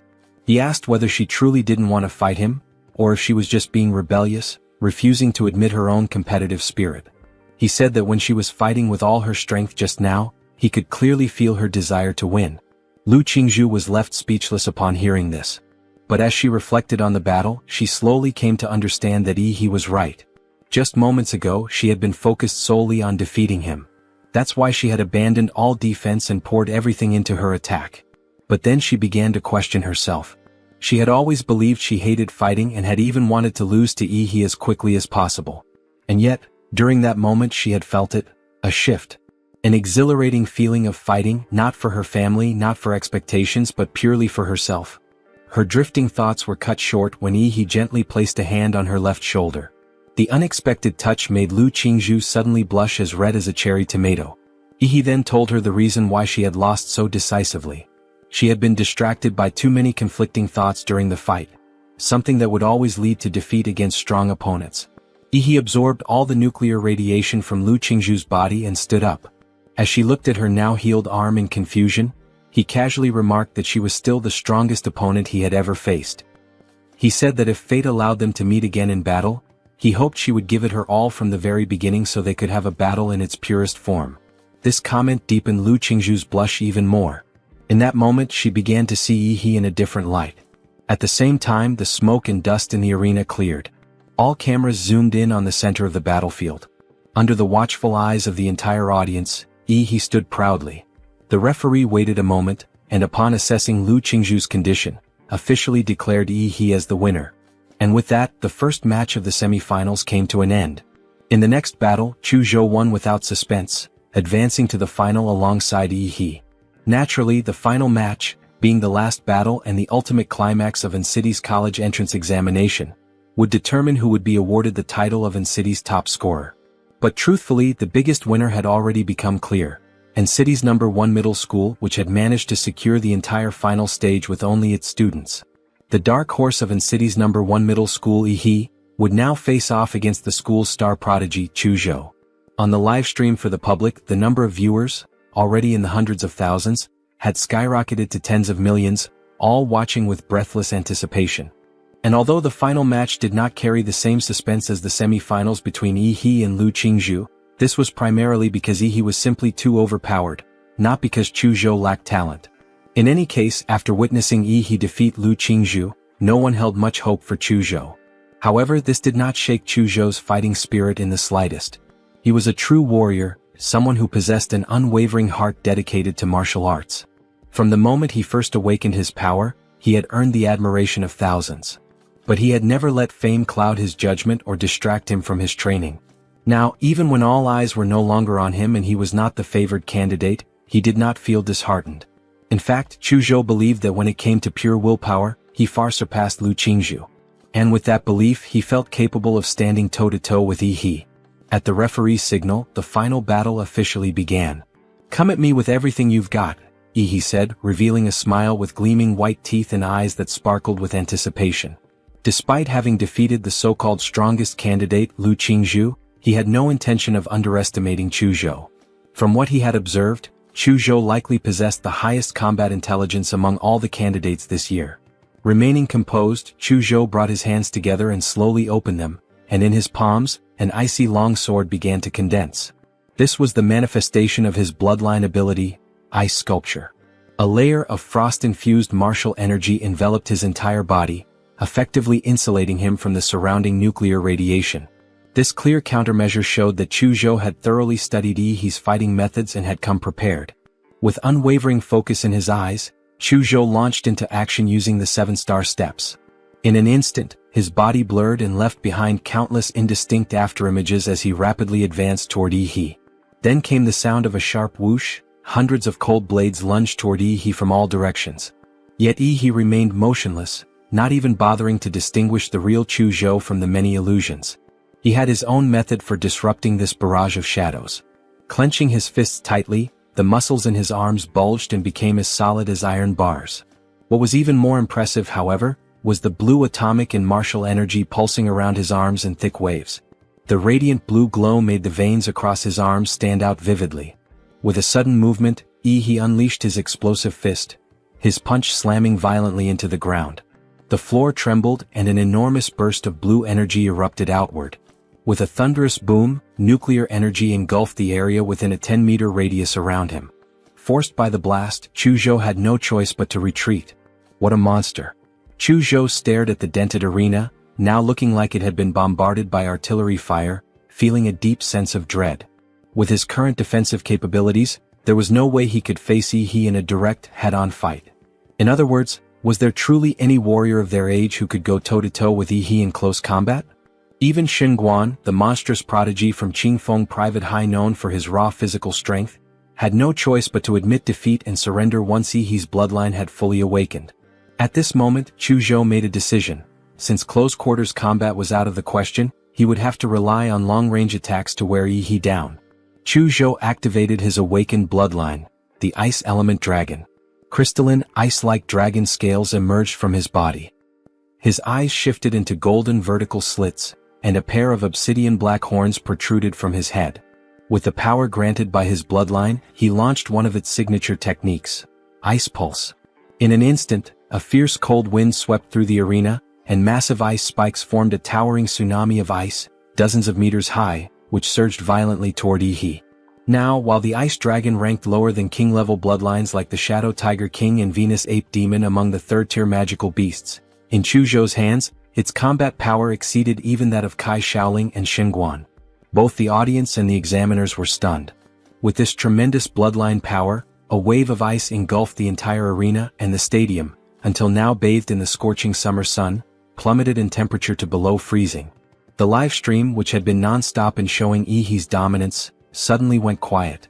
Yi's critics erupted in celebration, proclaiming Chuzhou's handsomeness and labeling Yi as a devil. Chuzhou breathed heavily. The sudden release of such overwhelming frost energy had put a heavy strain on his body. And though Yi was now frozen solid within the thick layers of ice pulse, Chuzhou did not allow himself to relax. He wasn't foolish enough to believe Yi would be taken down that easily. But just then, as the iceberg began to melt, comments on the live stream started pouring in rapidly, and from within the ice, Yi's wide-open mouth became visible, emitting a brilliant blue atomic glow. A breath of annihilation had already begun brewing in his throat. And in the very next second, a blinding blue energy beam blasted through the iceberg and shot straight toward Chuzhou. Chuzhou, who had been cautious the entire time, stared wide-eyed in disbelief. He couldn't comprehend how Yi had managed to break through such thick ice so quickly and with such ease. He immediately leapt backward, manipulating the ground beneath him to raise a massive icicle infused with martial energy to serve as a defensive barrier. When the blue energy beam slammed into the thick icicle, it triggered a thunderous explosion. Fortunately, Yi's atomic breath this time was mainly intended to free himself from the frozen trap, so its power wasn't nearly as overwhelming as in previous attacks. Still, it was nothing short of excessive. Yi's abilities were undeniably the most terrifying that any examiner had ever witnessed. Nuclear radiation, nuclear explosions, nuclear lasers. Was it even reasonable to expect a high school graduate to wield or withstand such destructive power? The melted ice evaporated instantly under the intense heat radiating from Yi's body as he stepped forward, once again clad in his signature nuclear light battle form. The atomic reactions within Yi's body accelerated, and a layer of dazzling blue flames enveloped him entirely. Any ice within 5 meters of him vaporized into mist. It truly seemed as though Chuzhou's ice-based power had been completely countered. Yi strode forward toward Chuzhou, leaving behind scorched, melting footprints with every step. No matter how Chuzhou activated his ice-attributed bloodline to attack, it was of no use. The difference in power was simply too vast. So far, only Lu Qingzhu had managed to face Yi head-on in this form. Even Xinguan had chosen to surrender directly. Still, Chuzhou wanted to give it a try. His golden dragon eyes glinted as he stared intently at Yi. He informed his overwhelmingly powerful opponent that the next move would be his final one, the current limit of his martial arts ability, something he had originally reserved for a potential clash with Lu Qingzhu. Chuzhou closed his eyes, shut off all 5 senses, and pointed the ice sword in his hand straight toward the sky. A layer of frost spread across his body, and the crystalline dragon scales gleamed even more brilliantly than before. This marked the full release of his bloodline's power. A singular, destructive sword intent emanated from him. The first to react was the mayor, whose face showed a look of shock no less intense than when he had seen Lu Qingzhu perform the Xinhuang martial technique. This is sword intent, he thought silently, stunned. But how old is Chuzhou to already have reached this level of strength? Accompanied by a sudden, chilling wind, Chuzhou lunged at Yi. A high-pitched dragon's roar and the sharp, ringing tone of a sword echoed throughout the arena. Drops of fresh, hot blood fell to the ground, sizzling and burning small holes where they landed, as Yi displayed his slightly injured hand. There was a sword wound on the back of his hand, deep enough to draw blood. But the torn flesh began to twitch, and soon that familiar blue glow returned, indicating that it was slowly healing itself. Calmly, Yi told Chuzhou to wait until he could get a better sword. Only then might he have a real chance to cut through his skin properly. Chuzhou's eyes widened in complete disbelief as he stared at the shattered remains of his ice sword. He knew without a doubt that he had lost. Yet curiosity compelled him to ask Yi how much of a chance he had really stood. "Well, your chance was slightly better than a desperate sycophant's," Yi replied. With a soft sigh, Chuzhou raised his hand, looked toward the referee and announced his surrender. And with that, Yi was officially declared the winner of City's college entrance examination finals. The audience erupted in cheers and viewers across every livestream platform burst into celebration, especially Yi's countless fans. It was almost unbelievable that the dark horse of this year's exams had truly remained the dark horse until the very end. Yi's name and face appeared on every billboard, every news station, and every streaming platform as netizens flooded the internet with praise and adoration for the city's champion. Everyone now understood that the standard of this year's City college entrance exam was far higher than in previous years, and that Yi, who had emerged from such fierce competition, was unquestionably the strongest top scorer in Anqing's entire history. No one would be able to surpass him in the future. Back in the stadium, the crowd chanted Yi's name over and over again. The mayor stepped onto the stage to join him. The host also quickly made his way up, and with barely contained excitement, began to make the official announcement. To all the viewers who have been following the 24th college entrance examination in Anqing City through on-site and the live stream, after 3 days of fierce and bloody battles, the top scorer of Anqing City's college entrance examination has finally emerged. He is Yi, a student from Ant City's #1 middle school. "Student Yi," the host said, "I've heard that your strength was something you built up gradually, catching up from behind and accumulating power over time. Now that you've secured the top spot, do you have anything you'd like to say?" Yi was momentarily stunned. He thought to himself that this host was truly a refined and cultured person. Even the way he described what was basically cheating sounded so tactful and elegant. "First of all, I want to thank my teacher. He was the one who didn't give up on me and kept encouraging me when I was at my lowest. That's what gave me the will to keep fighting." At that very moment, somewhere else, the homeroom teacher watching Yi's speech via live stream began to shed tears, feeling deeply unworthy of the praise Yi had given him. In truth, he felt he had completely failed in his duty for not noticing this monster of a student until just before the college entrance examination. Just as Yi was about to continue speaking, a lean middle-aged man suddenly appeared among the audience, waving his hands energetically to get Yi's attention. But when he realized that Yi had no intention of acknowledging him, he raised both hands and made a 2 gesture. 2 million. The middle-aged man mouthed the words clearly. It was the principal of Ant City's #1 middle school, offering a 2 million scholarship in exchange for Yi promoting their school. And just like that, the money-loving hyena's tone changed completely. "Also, I want to thank my alma mater and my principal. Without his wise leadership, we would not be standing here today."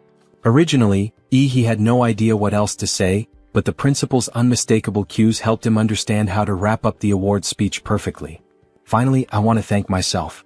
Without my hard work and intelligence, I would never have achieved such glory today. Seriously, this bastard didn't even blush while telling such blatant lies.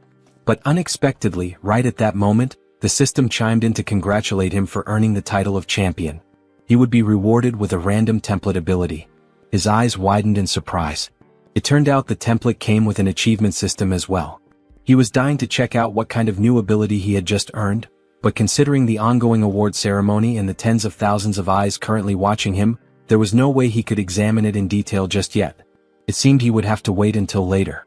Meanwhile, in the stadium hallway, a swarm of reporters had already cornered IHI, cameras and microphones closing in from every direction. IHI, was there a lot of pressure winning this year's championship? How did you manage such rapid growth in just 6 months? Will you be applying to Capital Star University? IHI raised his hands in surrender, exasperated. Please stop chasing me. I really need to pee. But one sleazy-looking guy shoved a phone in his face, smirking. IHI, quick question. Between Lu Qingzhu and Kai Xiaoling, who's prettier? Or are you more into Xingguang? Or maybe Chuzhou? Nope, I'm out. IHI bolted like a rocket. He had no time for weird fan service interviews. After finally shaking off the media mob, he slipped into the empty basketball court and caught his breath. His eyes lit up with excitement. So the template isn't a one-and-done deal. I can unlock more through the system? This is insane. I love it. Just then, a calm voice spoke behind him. IHI, congratulations on becoming the top scholar. IHI jolted in surprise and spun around, thinking another reporter had tracked him down. The man took off his hat and smiled. Relax. I'm not with the media. I'm from Capital Star. Let's talk about something a bit more confidential, like the gene lock. IHI froze. Gene lock? He hadn't unlocked anything called that. All his powers came from monster templates. Could this guy know his secret? Who was he? From what little memory he had of the original host, that term had only ever come up once, spoken by his supposedly ordinary father. The man pulled a file from his bag and said with a smirk, Tell me, aren't you curious? Your father, just a regular taxi driver. How would someone like him even know about something like a gene lock? IHI raised an eyebrow. Wait, could my old man actually be some kind of hidden expert? The man handed him the file. Due to your unique status, Capital Star has authorized the release of a restricted document. IHI opened it, and his eyes widened as he read. Project Prometheus, once a dominant force in Blue Star's biological gene research. After a classified incident, the institute was blacklisted by multiple nations. Its key researchers went underground, erasing their identities. The gene lock was one of their most ambitious experiments. IHI slowly closed the file, realization hitting hard. So you guys think my regular OL cab driving dad was actually a senior researcher from Prometheus? And me? I'm one of their secret experiments. IHI, please don't worry. The man in the trench coat spoke gently. The government isn't here to threaten you. I'm only here to inform you. After all, as the person directly involved, you have the right to know the truth. It was clear he was worried that IHI might panic and do something reckless. You're now part of a national-level cultivation program. Your safety is our top priority from this point forward. IHI stared at him, completely deadpan. Bro, I'm probably calmer than you right now. Seriously. Then, in the blink of an eye, his expression shifted into smugness. Ugh, fame is such a pain. So much attention. So many questions. Society really does revolve around status, doesn't it? The man blinked in silence, then turned and walked away without another word. The moment he was gone, IHI rubbed his hands together, eyes sparkling. Finally he's gone. This exam run was a total jackpot. Top university offer, $2 million in scholarship money, another $800K in bonuses, and most importantly, a new template draw. Here I come. Without wasting a second, he summoned the system interface and hit the draw button. He knew full well that legendary tier templates like Godzilla were incredibly rare, but he still couldn't help hoping for another miracle. A swirling black vortex appeared on the screen, filled with monstrous growls and echoing roars, like a cursed vault sealed with ancient beasts. IHI stared in awe, mouth slightly open. A moment later, the result appeared. D-class template. D-class template. Colossus-type humanoid bloodline abilities. Maximum size increase, up to 60 meters. High-pressure steam emission. Evolutionary path, proto-giant hybrid. Compatibility, 1%. Ihi's eyes gleamed brighter with each line. So template abilities can stack. If I combine the Colossus-type humanoid with the Berserker Emperor Mothra, wouldn't that make me the true king of monsters? Meanwhile, inside a quiet villa. Brother Hualong, are you saying you're turning down all your missions? That's right. Cancel everything on my schedule. He ended the call.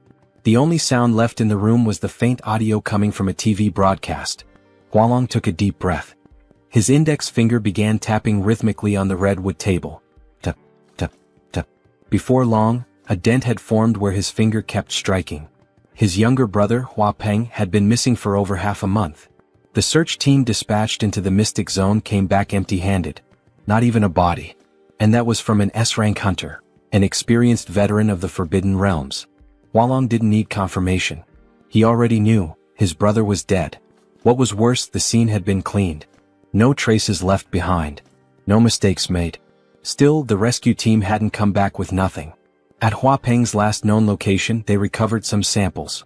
Testing showed traces of nuclear radiation. Hualong's eyes remained fixed on the TV screen. It was replaying footage from the Anqing Martial Finals. The image froze, Yi unleashing a blinding blue beam of atomic breath.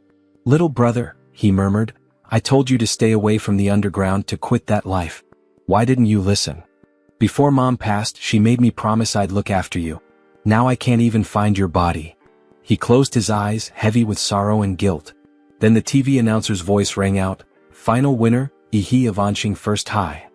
Hualong opened his eyes slowly, bloodshot and deathly calm. A rare genius, no doubt. Capital Star University will definitely come calling.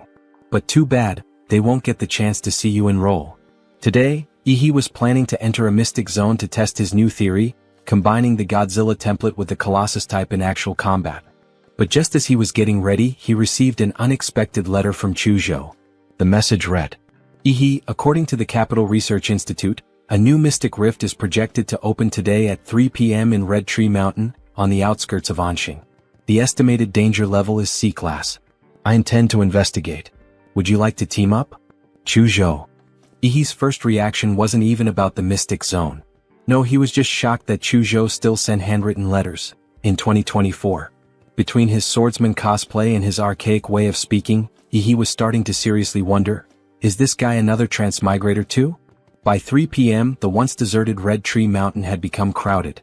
Over 1,000 fighters had gathered, among them elite warriors and members of high-tier organizations. At the base of the mountain, Yi met up with Chuzhou, who now had a sword hanging at his waist. Yi had grown stronger. Yi was surprised by how sharp Chuzhou's senses were.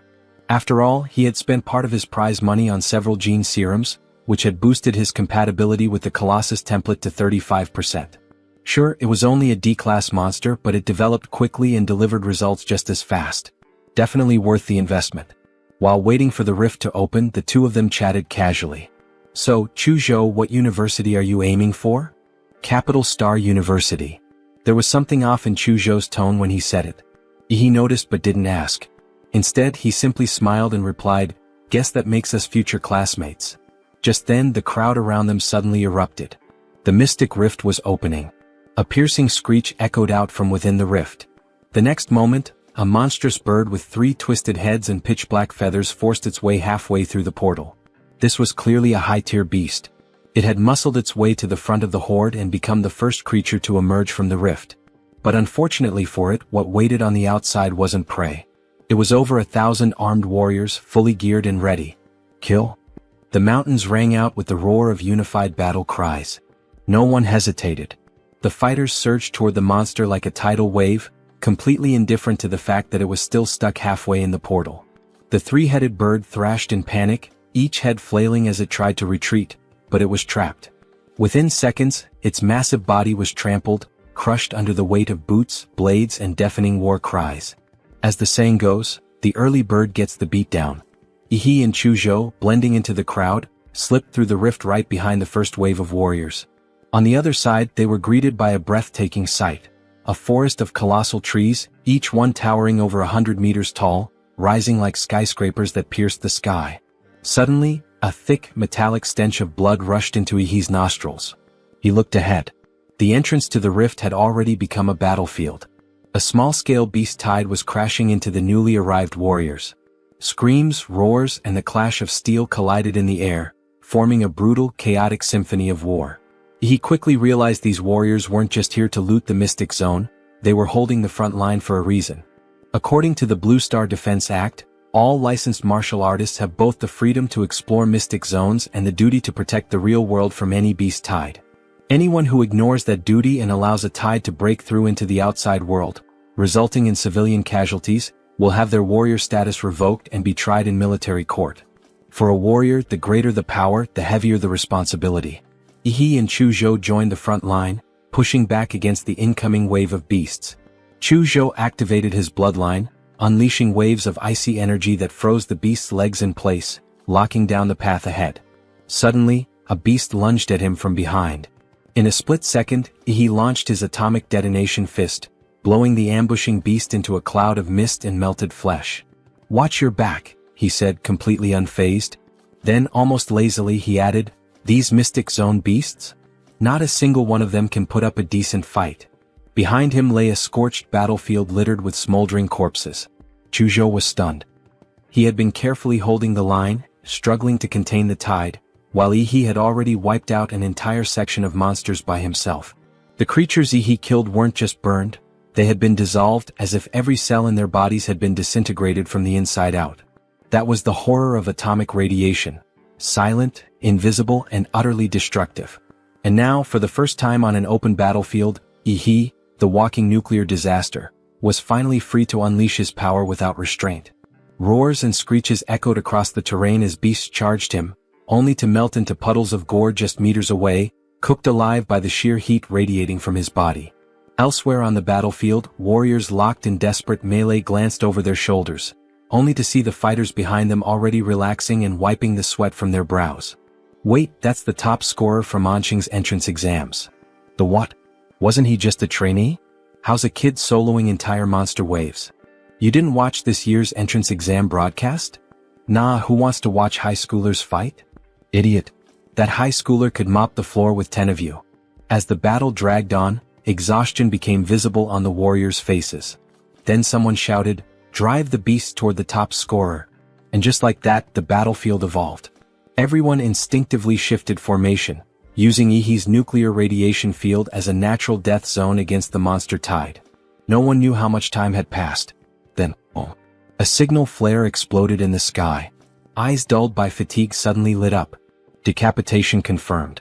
The alpha beast is down. We did it. The tide is breaking. Monsters are retreating. Don't let up, finish them off.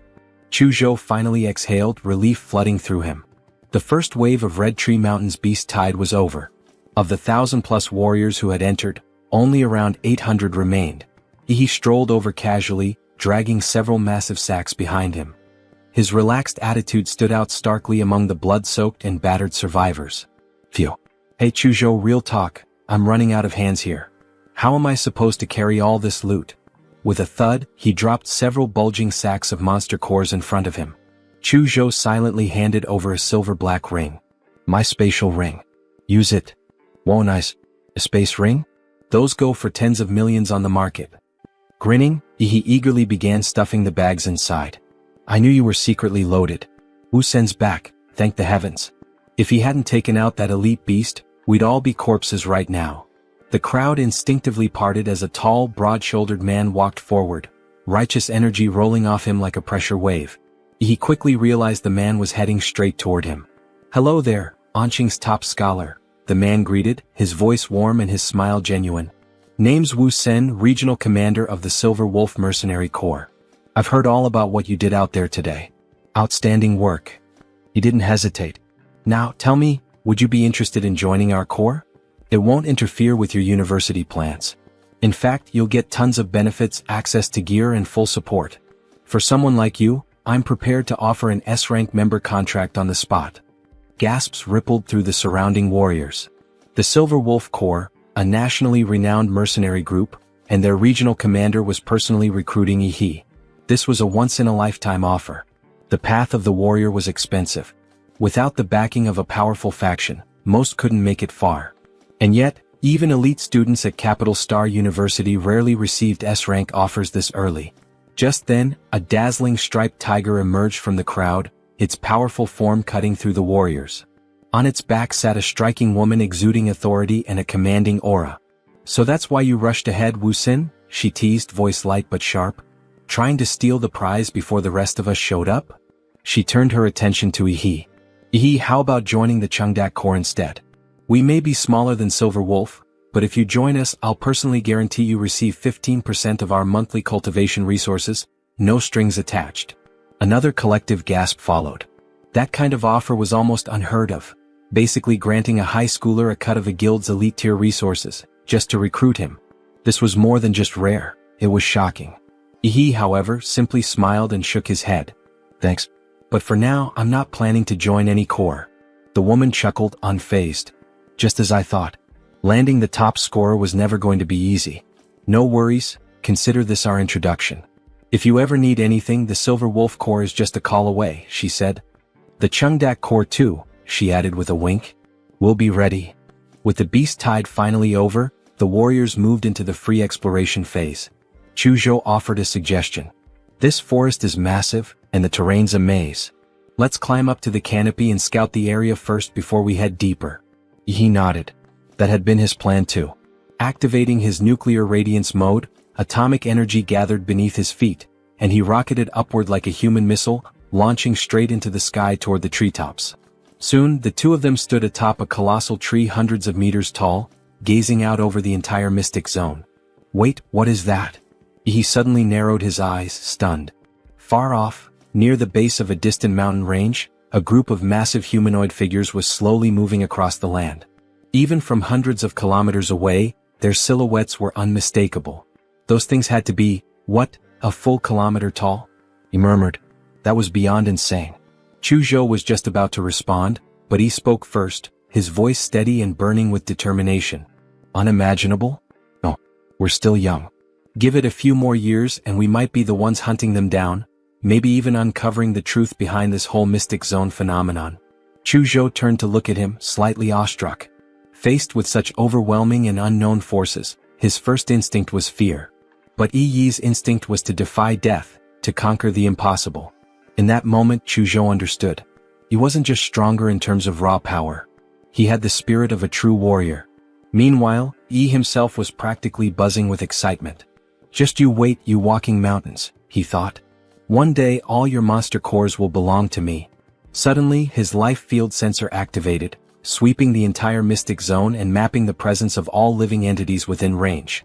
One point immediately stood out. To the southeast in the region of a massive lake. Nothing. A complete blank. No life signs at all. It was as if that part of the map had been erased. A dead zone. A void. Now that's suspicious, Yi muttered, eyes gleaming. The stranger the water, the bigger the fish. That's where the real loot is. Without hesitation he turned to Chuzhou. Let's go. Time to gamble big at the lake. Yi and Chuzhou moved swiftly through the giant forest and soon arrived at the edge of the mysterious lake. To their surprise, 3 people were already there, one of whom he instantly recognized. Rainy, Yi called out, pleasantly surprised. Well, if it isn't Anqing's little champion, Huang Yuli replied with a teasing smile. Wait, you know our local top scorer? One of her teammates chimed in, grinning. Come on, introduce us already. We heard he was tearing through beast tides like a walking warhead. How long have you guys been here? He asked. Not long, Rainy replied. We just arrived. 2 of our teammates, both good swimmers, went underwater to scout things out. Right as she finished speaking, a figure burst from the surface of the water. It was one of Rainy's teammates. Jackpot. Guys, we just hit the motherlode. Yang shouted, clearly thrilled. Whoa, slow down, Yi said. What kind of jackpot? There's a ruin down there. A real one. We're going to make it big. He nudged Chuzhou with his elbow. Why is everyone so hyped over ruins? Chuzhou asked. Then he explained. In mystic zones, there are these ancient structures believed to be remnants of a long-lost civilization. People refer to them as ruins. It's said that much of modern martial arts theory, and even parts of gene tech, were reverse-engineered from discoveries made inside these places. Just then Yang finally noticed the 2 unfamiliar faces standing nearby. Wait a second. Were you 2? Were you eavesdropping on us? The tension immediately spiked. until Huang Yuli stepped in to defuse it. Yang calmed down. These two are Yi He and Chu Zhou, the top scorer and runner-up for Manqing's martial entrance exams. Their strength is well above average. We should let them join us. Yi He casually clapped a hand on Chu Zhou's shoulder. Relax, man. We're not here to steal your loot. We're here to help you get it. Yang narrowed his eyes, unconvinced. Fine. Then how do we split the gains? We're not part of your team, Yi He said smoothly. So we'll take a cut based on what we contribute. What we earn, we keep. Yang looked clearly annoyed but wasn't foolish enough to start trouble with two rising stars. He scoffed. All right, you're in. But don't try anything shady. Got it? With that settled, Yang dove into the lake, leading the way. The others followed one by one. Thanks to their enhanced physical abilities and lung capacity, all 6 warriors were able to dive roughly 30 meters deep. There Yang found the marker he had placed earlier and led the group into a submerged tunnel carved through rock. That passage leads to the ruin, he said. Once they surfaced inside the cave, Yang immediately looked around. Huh. Where's Li Wei? I told him to stand guard right here. Maybe he found something and decided to keep it for himself, one of the teammates muttered, clearly irritated. Yang pulled out his radio and tried to contact Li Wei several times, but received no response. When you first got here, did either of you check for monster activity? Huang Yuli asked calmly. Nope. Li Wei and I even deployed beast lure charges. Nothing showed up. Not even a single hair. Li Wei's missing, one teammate said hesitantly. Are we really sure we should keep going? A short silence followed, then Yang gritted his teeth and barked. We have to explore it. Riches and glory are right in front of you. If you're too scared to reach for them, you'll stay stuck at the bottom forever. Anyone afraid of dying can leave now. But if you want to get rich, follow me. No one moved. Even the teammate who had just spoken up stayed quiet. Because Yang was right. If there really was a ruin ahead, no one wanted to stand by while someone else claimed the treasure. All right then, he said. Let's move. With a heavy silence hanging over the group, Yang led them deeper in. Everyone stayed alert. Every step deeper into the unknown added to the tension. Yi He flicked on a UV flashlight, illuminating the path ahead. On the ground, glowing faintly, were the symbols he and Li Wei had marked earlier. The team pushed forward. The tunnel gradually narrowed until only one person could move through at a time. Yi He, walking in the cramped space, narrowed his eyes slightly and glanced back at Chu Zhou. Their eyes met, and they mouthed silent words to each other. Something's off. Chu Zhou's lips moved soundlessly. Yeah, the timing doesn't add up. Rainey said they only arrived at the lake 10 minutes ago. Yet somehow these two found the cave, swam through the lake, located a hidden tunnel, and navigated all the way to the ruin's entrance. That's not scouting, he whispered under his breath. That's wallhack level intel. Pretty obvious we're being played, Chu Zhou said. Want to warn your friend and bail? But he only smirked, his eyes gleaming with confidence. Relax. I've got a trump card. Soon the group emerged into a massive underground cavern, easily the size of a football field. Every inch of the floor, walls, and ceiling was covered in dark green vines. But what made their blood run cold were the things trapped within those vines, dim, lifeless monster cores and piles of ash where living creatures had been reduced to dust. No wonder the lake had been so eerily quiet. Something here had already devoured every other predator. Huang Yuli's expression darkened instantly. Her voice turned cold. Yang, where's the ruin you promised? A piercing scream cut through the air. One of her teammates was pointing in horror toward the far side of the cavern. Suspended in midair, wrapped in thick vines and pierced straight through the chest, was a mummified corpse. Judging by the clothes, it was Li Wei. Huang Yuli and another woman stumbled back, faces pale and horrified. Yang, meanwhile, collapsed to his knees, clutching his head and muttering hysterically. The ruin, it was supposed to be here. Li Wei's dead. How did he die? The vines. The vines. Suddenly, clarity flickered in his eyes. His voice broke into a desperate shout. I think the vines got to me too. Splat. His head exploded like a firecracker, spraying blood and shattered bone everywhere. From the ruined remains, several vines slithered out, twisting through the air like demonic tentacles. Yang. Huang Yuli screamed, her voice cracking with disbelief and horror. In that instant he acted. He unleashed a devastating atomic breath right at the threat. Boom. A blinding beam of blue energy tore through the air, vaporizing the upper half of Yang's body along with the writhing vines that had infected him. Yi's eyes were cold, his tone even colder. I didn't expect a monster with this level of intelligence. It killed 2 fighters, took control of one's body, and used him as bait to lure in more victims. That's not hunting. That's a calculated ambush. Which meant, they were already deep inside the creature's feeding ground. Crush. Behind them, massive stones and thick vines suddenly collapsed, sealing the only exit completely. Chuzhou's eyes locked on the moving vines. I've read about this species. It's a Tier 2 Royal Class monster. A ghost vine demon. Huang Yuli's breath hitched. Royal Class?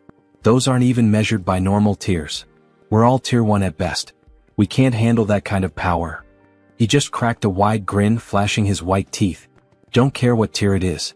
Watch me blow it to pieces. Just as he was about to activate his Titan form. Boom. The collapsed tunnel behind them erupted open from the other side. A figure emerged, cloaked in black, his entire body shrouded in raging blood energy that distorted the air around him. A trail of crimson smoke billowed behind him like a battlefield banner. I've come to kill you. Someone in the group gasped. That's Blood Chi Smoke. He's a stage 8 martial artist. Yehi turns around and, surprised, asks if someone actually still remembers him. The man reveals that he tracked Yehi by following the radiation left behind by a red tree's energy in the mountains. He explains how he suppressed his own presence and secretly followed Yehi into the underground cave to avoid being detected. Even though he used stone walls to block the path, he was still found out, and now he's determined to kill Yehi, the only person who managed to escape their deadly ambush before. Yehi casually asks who he is, pretending not to recognize him at all. The man charges at Yehi, shouting in fury and launching an attack. But as he moves in, he's suddenly caught off guard by vines lurking around him and realizes too late that he's been lured into the ghost vine demon's lair. Furious, he screams that the demon is now targeting him and demands to know if this was Yehi's plan all along. Yehi calmly explains that the ghost vine demon has a trait of absorbing rage and spiritual energy, all while the man continues to attack wildly. The enraged man unleashes a massive blast of energy, but Yehi mocks him for being so over the top when they've only just met. Yuli realizes the cave is beginning to collapse from the force of their battle. She yells for everyone to move and get out of the way quickly. Yehi powers up, his body glowing with intense blue lightning, and gets ready to launch a massive counterattack. He fires a spiraling energy blast upward with full force. The blast crashes into the ceiling, sending rocks and debris flying in all directions. Yehi tells Yuli and the others to escape first. He'll stay behind and hold off the monster. The fiery man roars and attacks again, yelling for Yehi to stop running. Suddenly, a powerful ice barrier bursts out as a sword technique called Sword Will Soul Shield activates. Chuju stands firmly with his sword drawn, declaring that as long as he's there, no one will lay a hand on Yehi. The attacker scoffs arrogantly, mocking the ice defense and reminding them that he's an 8th rank martial artist. Yehi responds by unleashing a powerful lightning strike, sarcastically asking the man where he's looking. He follows up with a fierce energy-charged punch called Plasma Shock Fist. The impact of the blow triggers a massive blue explosion, shaking the entire battlefield. Yehi tells Chuju to fall back, acknowledging that their opponent is a high-level warrior, and that he'll take care of this one himself. Yehi steps forward and tells his team to leave the enemy to him. After the intense battle, the demon beast is finally defeated, leaving behind a calm lake surface, now shattered and still. Chuju urgently asks where Yehi is. Looking around with concern, Chuju, injured and soaked, remains silent as he stares ahead with a serious expression. Suddenly, a powerful explosion of blue energy bursts from the ground, violently shaking the surroundings. A monstrous figure rises out of the energy blast, its body crackling with lightning. The mutant creature appears to be falling apart in midair, unable to withstand the power of the attack. Chuju stands confidently with Yulai behind him, while the crowd watches in stunned silence, taking in the aftermath of the battle. A massive burst of blue lightning fills the sky, forming the shape of a giant humanoid figure in the clouds. Yehi, now shirtless, leaps out of the lake just as his companions rush toward him. Yehi sits cross-legged on the grass, quietly restoring his energy, while Chuju stands at his side, speaking to him in a calm tone. Chuju laughs nervously while Yehi, looking skeptical, taps his chin as he tries to make sense of everything that just happened. Clenching his jaw and sweating slightly, Yehi secretly considers using his monstrous power to shift the situation in his favor. Yehi and the others politely bid farewell to the group, promising to repay their help once they escape the secret realm. Yehi and Chuju exchange a confident look, both appearing to understand that there's a deeper game unfolding. A portal opens and the two of them leap into it, beginning the next leg of their journey deeper into the secret realm. A heavy footstep lands forcefully on the pavement, drawing attention. Yehi and Chuju look up in awe, clearly shocked by something in the sky. A massive aircraft flies over the city, leaving the citizens stunned, pointing up in amazement. Yehi slams his hand down on the counter in frustration, while the receptionist calmly warns him to stay composed. Yehi scratches his head with a smile and apologizes, saying he simply has too many items that need to be appraised. He calmly begins placing objects on the counter, one after another, ready for evaluation. A close-up shows several large bags being laid down in sequence. Yehi sets down the final bag while the receptionist, clearly shocked, asks if he's unloading an entire warehouse. Overwhelmed and sweating, the receptionist nervously asks if Yehi is finally done bringing things out. Yehi smirks with confidence, teasing that she should hurry up and start calculating. He adds calmly that he still has plenty of spirit medicines left for appraisal. Outside the Spiritual Medicine Appraisal Center, bystanders are surprised at the rare herbs Yehi has brought in. Inside, a crowd gathers around his collection, astonished by the high value and rarity of the herbs. Yehi walks with confidence as people admire his collection of magical cores and valuable resources. He considers selling off the low-grade magic cores while keeping the rare ones, like a blue core from a 5th-ranked beast, for higher rewards. After selling the magic cores, Yehi's bank account receives a total of 2,750,700 credits. He steps outside, now planning to sell the spirit herbs that have already been appraised. Just then a luxury car pulls up and stops in front of him. An older man steps out. It's the owner of Ping the Pharmacy, who greets Yehi and mentions he's heard about the herbs Yehi acquired. The man offers to purchase the herbs for a price above market value, hoping Yehi will agree to sell them to him directly. Yehi realizes someone at the appraisal center must have leaked information about his herbs, but he doesn't mind since buyers are now coming straight to him. As the luxury car drives away, Yehi casually reminds them to contact him directly the next time they need spirit herbs. He checks his phone and sees that his bank balance has risen to 7,450,064 yuan. Yehi thinks to himself that it would be wiser to invest this money into improving his own strength. He notes with frustration that the ordinary supplements and low-tier herbs available in the market have done nothing to boost his cultivation. Despite having so much money, he feels discouraged that he still can't afford the powerful high-tier materials that actually make a difference. Suddenly, an idea comes to him. There's still one more path he can take to grow stronger. He decides to focus on martial arts training, believing it could be the key to breaking through his current limitations. With determination in his eyes, Yehi sets out to learn powerful martial techniques. He speeds through the streets on his bike, racing toward his destination. With a playful grin, he says he's coming to collect his golden ticket. The scene shifts to the entrance of the principal's office at Enchang No. 1 High School. A hot drink is served inside, setting a formal and respectful tone in the principal's office. The principal warmly welcomes Yehi back to school, clearly surprised that he has come to visit. Yehi politely presents a gift from Ping the Pharmacy, explaining that it isn't a bribe, just a gesture of gratitude. He requests assistance in finding a skilled martial arts teacher, explaining that since he hasn't entered university yet, he can't rely on help from his clan. The principal praises Yehi as an outstanding student and a role model for the entire school. He's surprised that Yehi wants to dive into martial arts training so soon, advising him to wait until after he starts university. But Yehi speaks passionately, declaring his desire to grow stronger and asking the principal to give him a chance. Moved by Yehi's determination, the principal commends his drive and agrees to make an exception, acknowledging Yehi's natural talent. They share a light-hearted moment, laughing together. The next afternoon, the school building comes into view, signaling the passage of time. As Yehi wipes away sweat after a training session, he receives a call saying the arrangements are complete and he's ready to go. Yehi thanks the principal and asks which martial arts family he's being sent to. He's stunned to hear it's the prestigious Liu family of Enchang, barely able to believe they're willing to teach him their secret martial arts techniques. Outside the outskirts of Enchang, a motorcycle speeds down the road at high velocity. A girl riding on the back cheers on the driver, praising his speed and calling him amazing. The driver grins proudly, saying this isn't even his best, that he has something even wilder. Yehi looks shocked, nervously warning them about their reckless driving and reminding them about highway safety rules. The girl screams at the biker, calling him crazy and saying his driving is deafening her. She mocks him for trying to race while Yehi is riding a cheap bike. The biker tightens his grip on the handlebars, ready to prove his speed.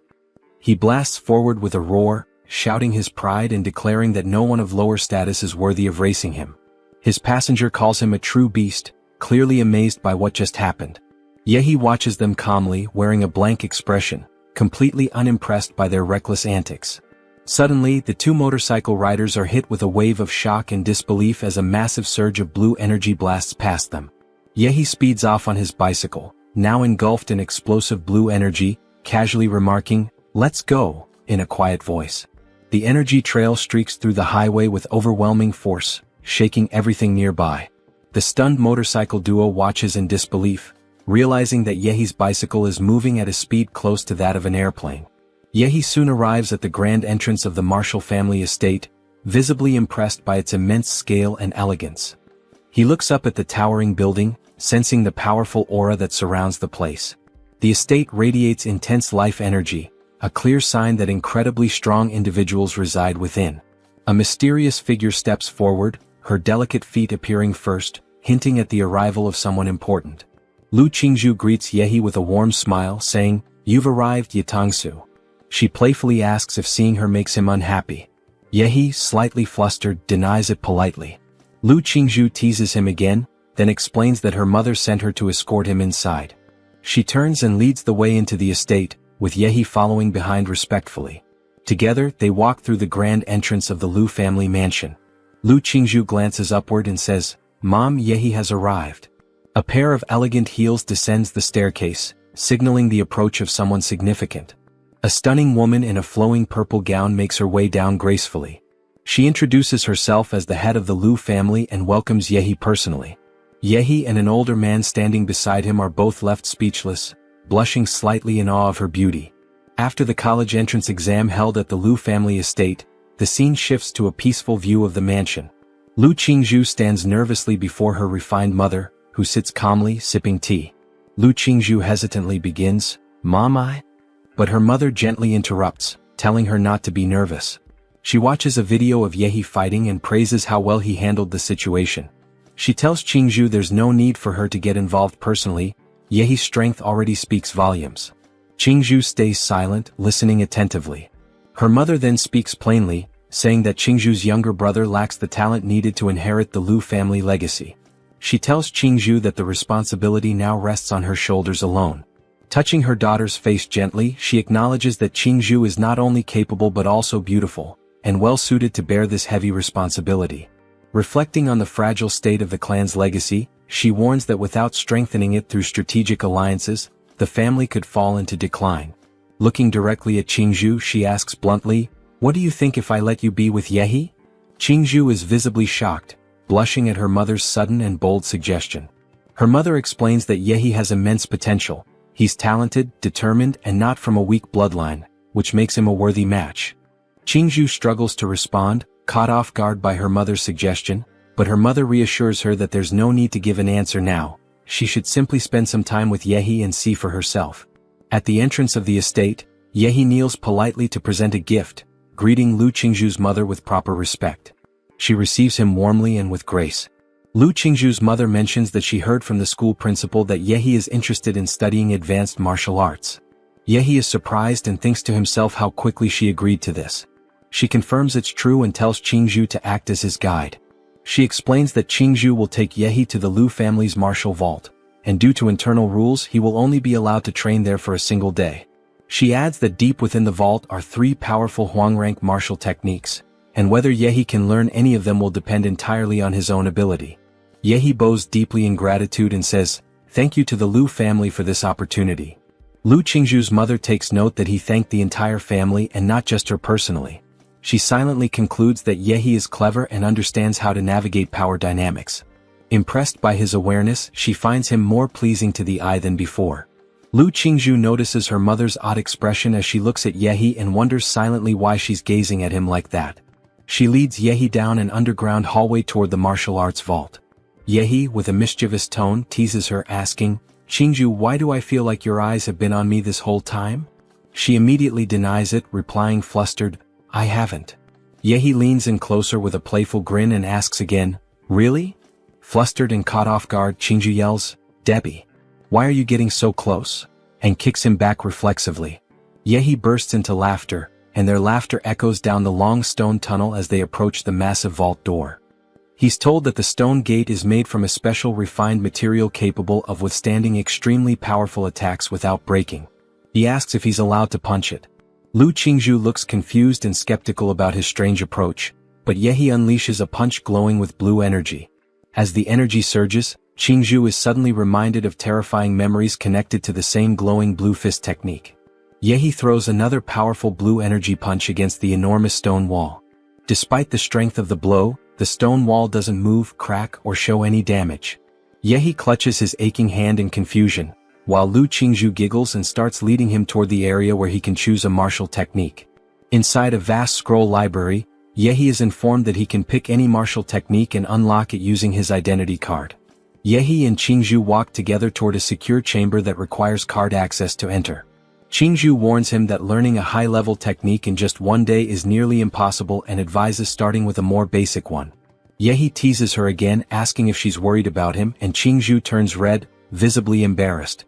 She enters a security code to unlock a special vault that holds rare black-grade martial techniques. When they enter the place, they come across several huge golden boxes which again require a password. The devil in the flesh. The way to learn Xinhuang martial arts is not to watch, but to feel the martial rhyme left by the creator in the martial arts. If he can't feel it, or the martial artist's attributes conflict with the martial rhyme, he can't start practicing Xinhuang martial arts. In short, Xinhuang martial arts are alive. It's not the martial artist who chooses the martial arts, but the martial arts that choose the martial artist. That's perfect, the devil in the flesh. Is he the heaven-sent chosen one of this martial art? The Xinhuang martial art is not a book, but a statue? Suddenly, a mysterious figure appears dramatically from within a glowing red vault, surrounded by thick smoke. Yehi is stunned as he realizes that the Xinhuang martial technique isn't in book form at all. He stares in disbelief at a dark, monstrous statue and questions whether this terrifying object is actually the technique itself. In the next scene, he is sitting in a meditative position, and behind him there is another enormous statue, one of its hands broken. Its face is covered by a dragon mask, and it has a long neck, seated on a wide copper platform. Is this what they call feeling the martial art rhyme? Does he have to enter this world of the martial art rhyme? Going back to moments earlier, we see him again with the girl. So this Xinhuang martial art isn't a book, but a statue? Not just a statue but also paintings or utensils. Anything can be imbued with the martial art of rhyme. That is one of the mysteries of the martial arts of the masters.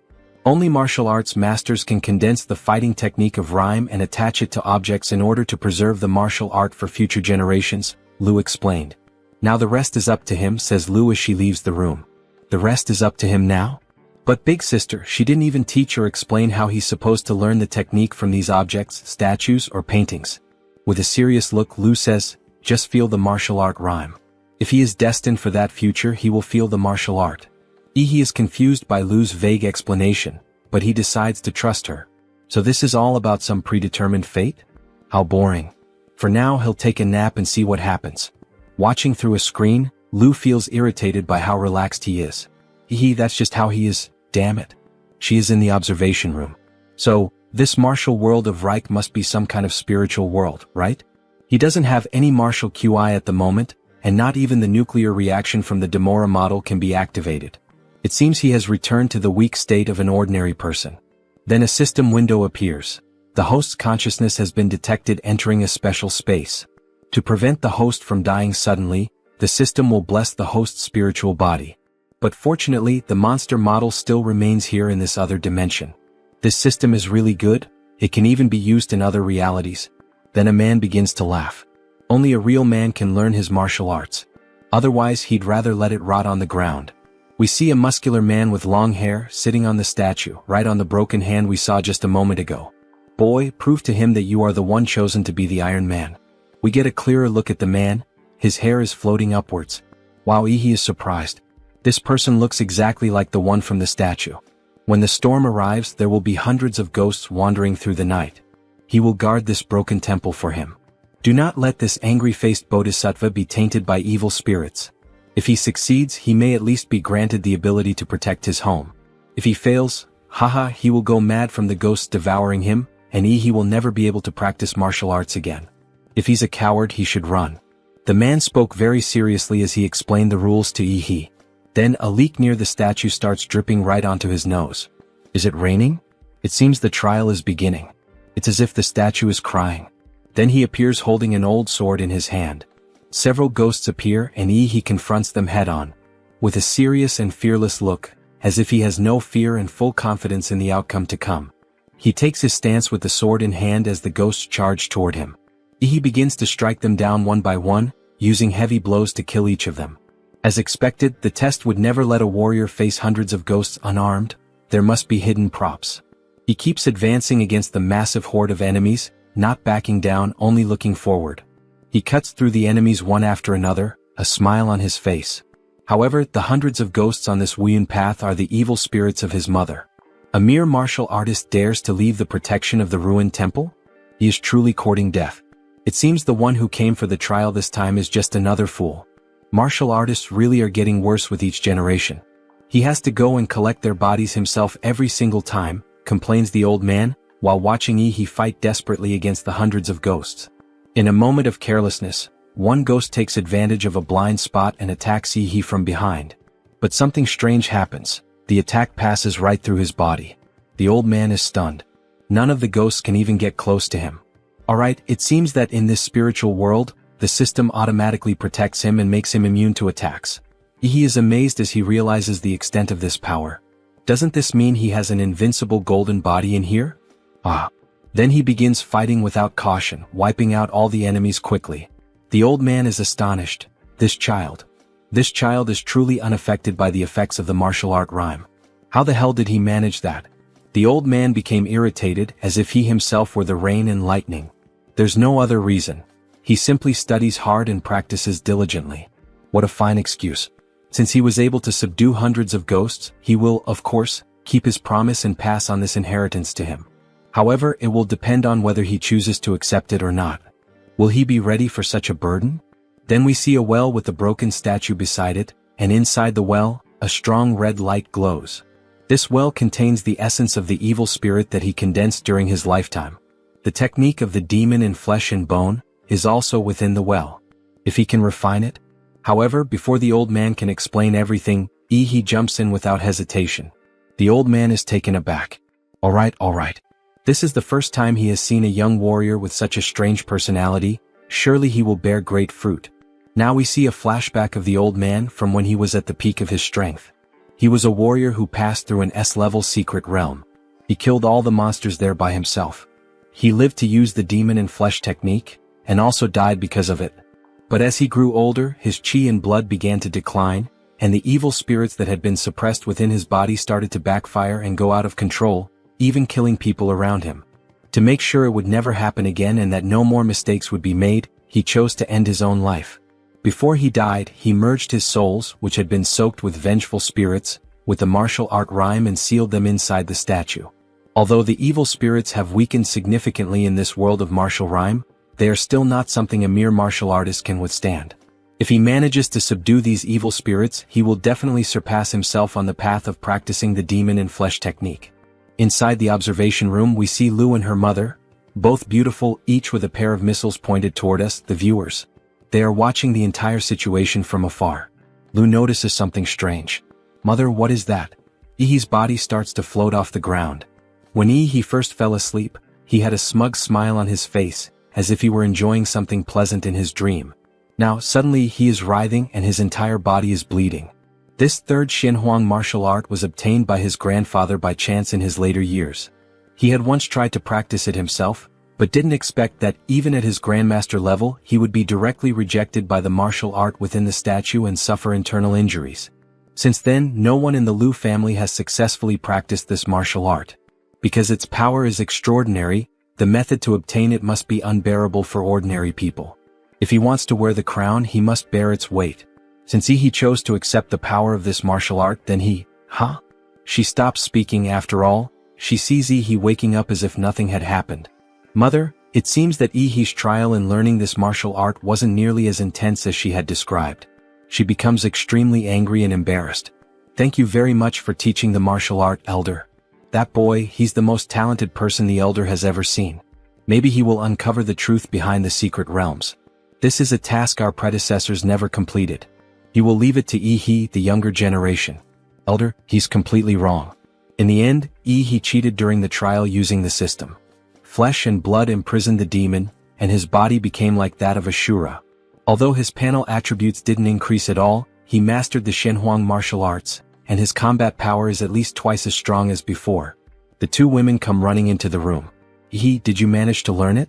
The mother asked. Yes, Yi learned it. How is that possible?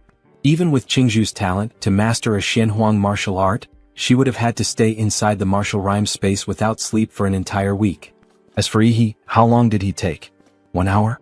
Did he really learn it just by sleeping for a while? The girl is amazed. Some call her a genius, but the real genius is standing right in front of her. Yi. Well, it seems that the two of them don't quite believe him. So he decides to give them a demonstration. We see both of his powers together, the blue energy typical of his monster abilities, and now a new red flame standing out. This is the evil spirit he gained from the martial rhyme world. If he had to explain it, it would probably be like an enchantment in a game, something that can be added to his martial energy to make it more lethal. Then he demonstrates with a powerful punch, combining the two techniques. The tremor is so strong. She thinks she heard a ghostly wail. Could that be the evil spirit he mentioned? He truly is. We see the mother getting emotional. Maybe she's thinking about teaching another martial art, but this time in bed. Ma'am, your daughter is still right beside you. Could you be a little more reserved? He doesn't want to be called Prime Minister. Explaining the joke from the manhwa. Prime Minister Cao Cao had a problem with men who had beautiful wives, because he always ended up wanting to meet them. Classmate Yi, since you've already mastered one Shenhuang martial art, would you like to learn the other two? You still have the whole day to train. My dear daughter, are you really that stupid, or are you just pretending to be? She said she didn't want to be with Yi, so why did she just offer the entire family estate to him? Even if she's investing in Yi and is ready to accept him as my son-in-law, she can't just give away all of the Lu family's assets. There's no need, Qingzhu. Just one Shenhuang martial arts book will be enough for him to digest for quite some time, so he won't be learning any other martial arts for a while. Also, he's a bit tired and there are some things to take care of at home. Alright, Qingzhu, she can have Yi leave. She heard from the housekeeper that he came here on a shared bicycle? Can he even drive? Take a car from the garage and leave, it will be more convenient for him. Sugar mommy. A car? Now that I think about it, the motorcycle the guy he met on the way here was really good, very cool and beautiful. And do you have a motorcycle? Yes, does he like riding motorcycles? He has the same hobby as her troublesome son. She'll give him the best motorcycle from her collection. Then we see the same guy from before. He heard from Aunt Hong, the housekeeper, that his mother had invited the new son-in-law over. He wants to know who this new son-in-law is. After all, his sister is talented and beautiful. She's a genius beauty who only appears once every 100 years in a city. Not everyone can compare to her. The guy riding the shared bicycle now is really annoying. He scared his new girl. It's better for him to pray that he doesn't cross his path again. Then Yi passes by, riding the new motorcycle he received as a gift. Wait, wasn't that the guy who had just passed by on the shared bicycle? And why the hell is he riding one of his motorcycles? At night, we see the motorcycle parked. We also see a plate with several monster crystals. The monster core that he swallowed dry last time didn't taste very good. This time he'll add a bit of sauce to enhance the flavor. Let's eat the blue one first. As he ingests the first crystal, a notification from the system appears.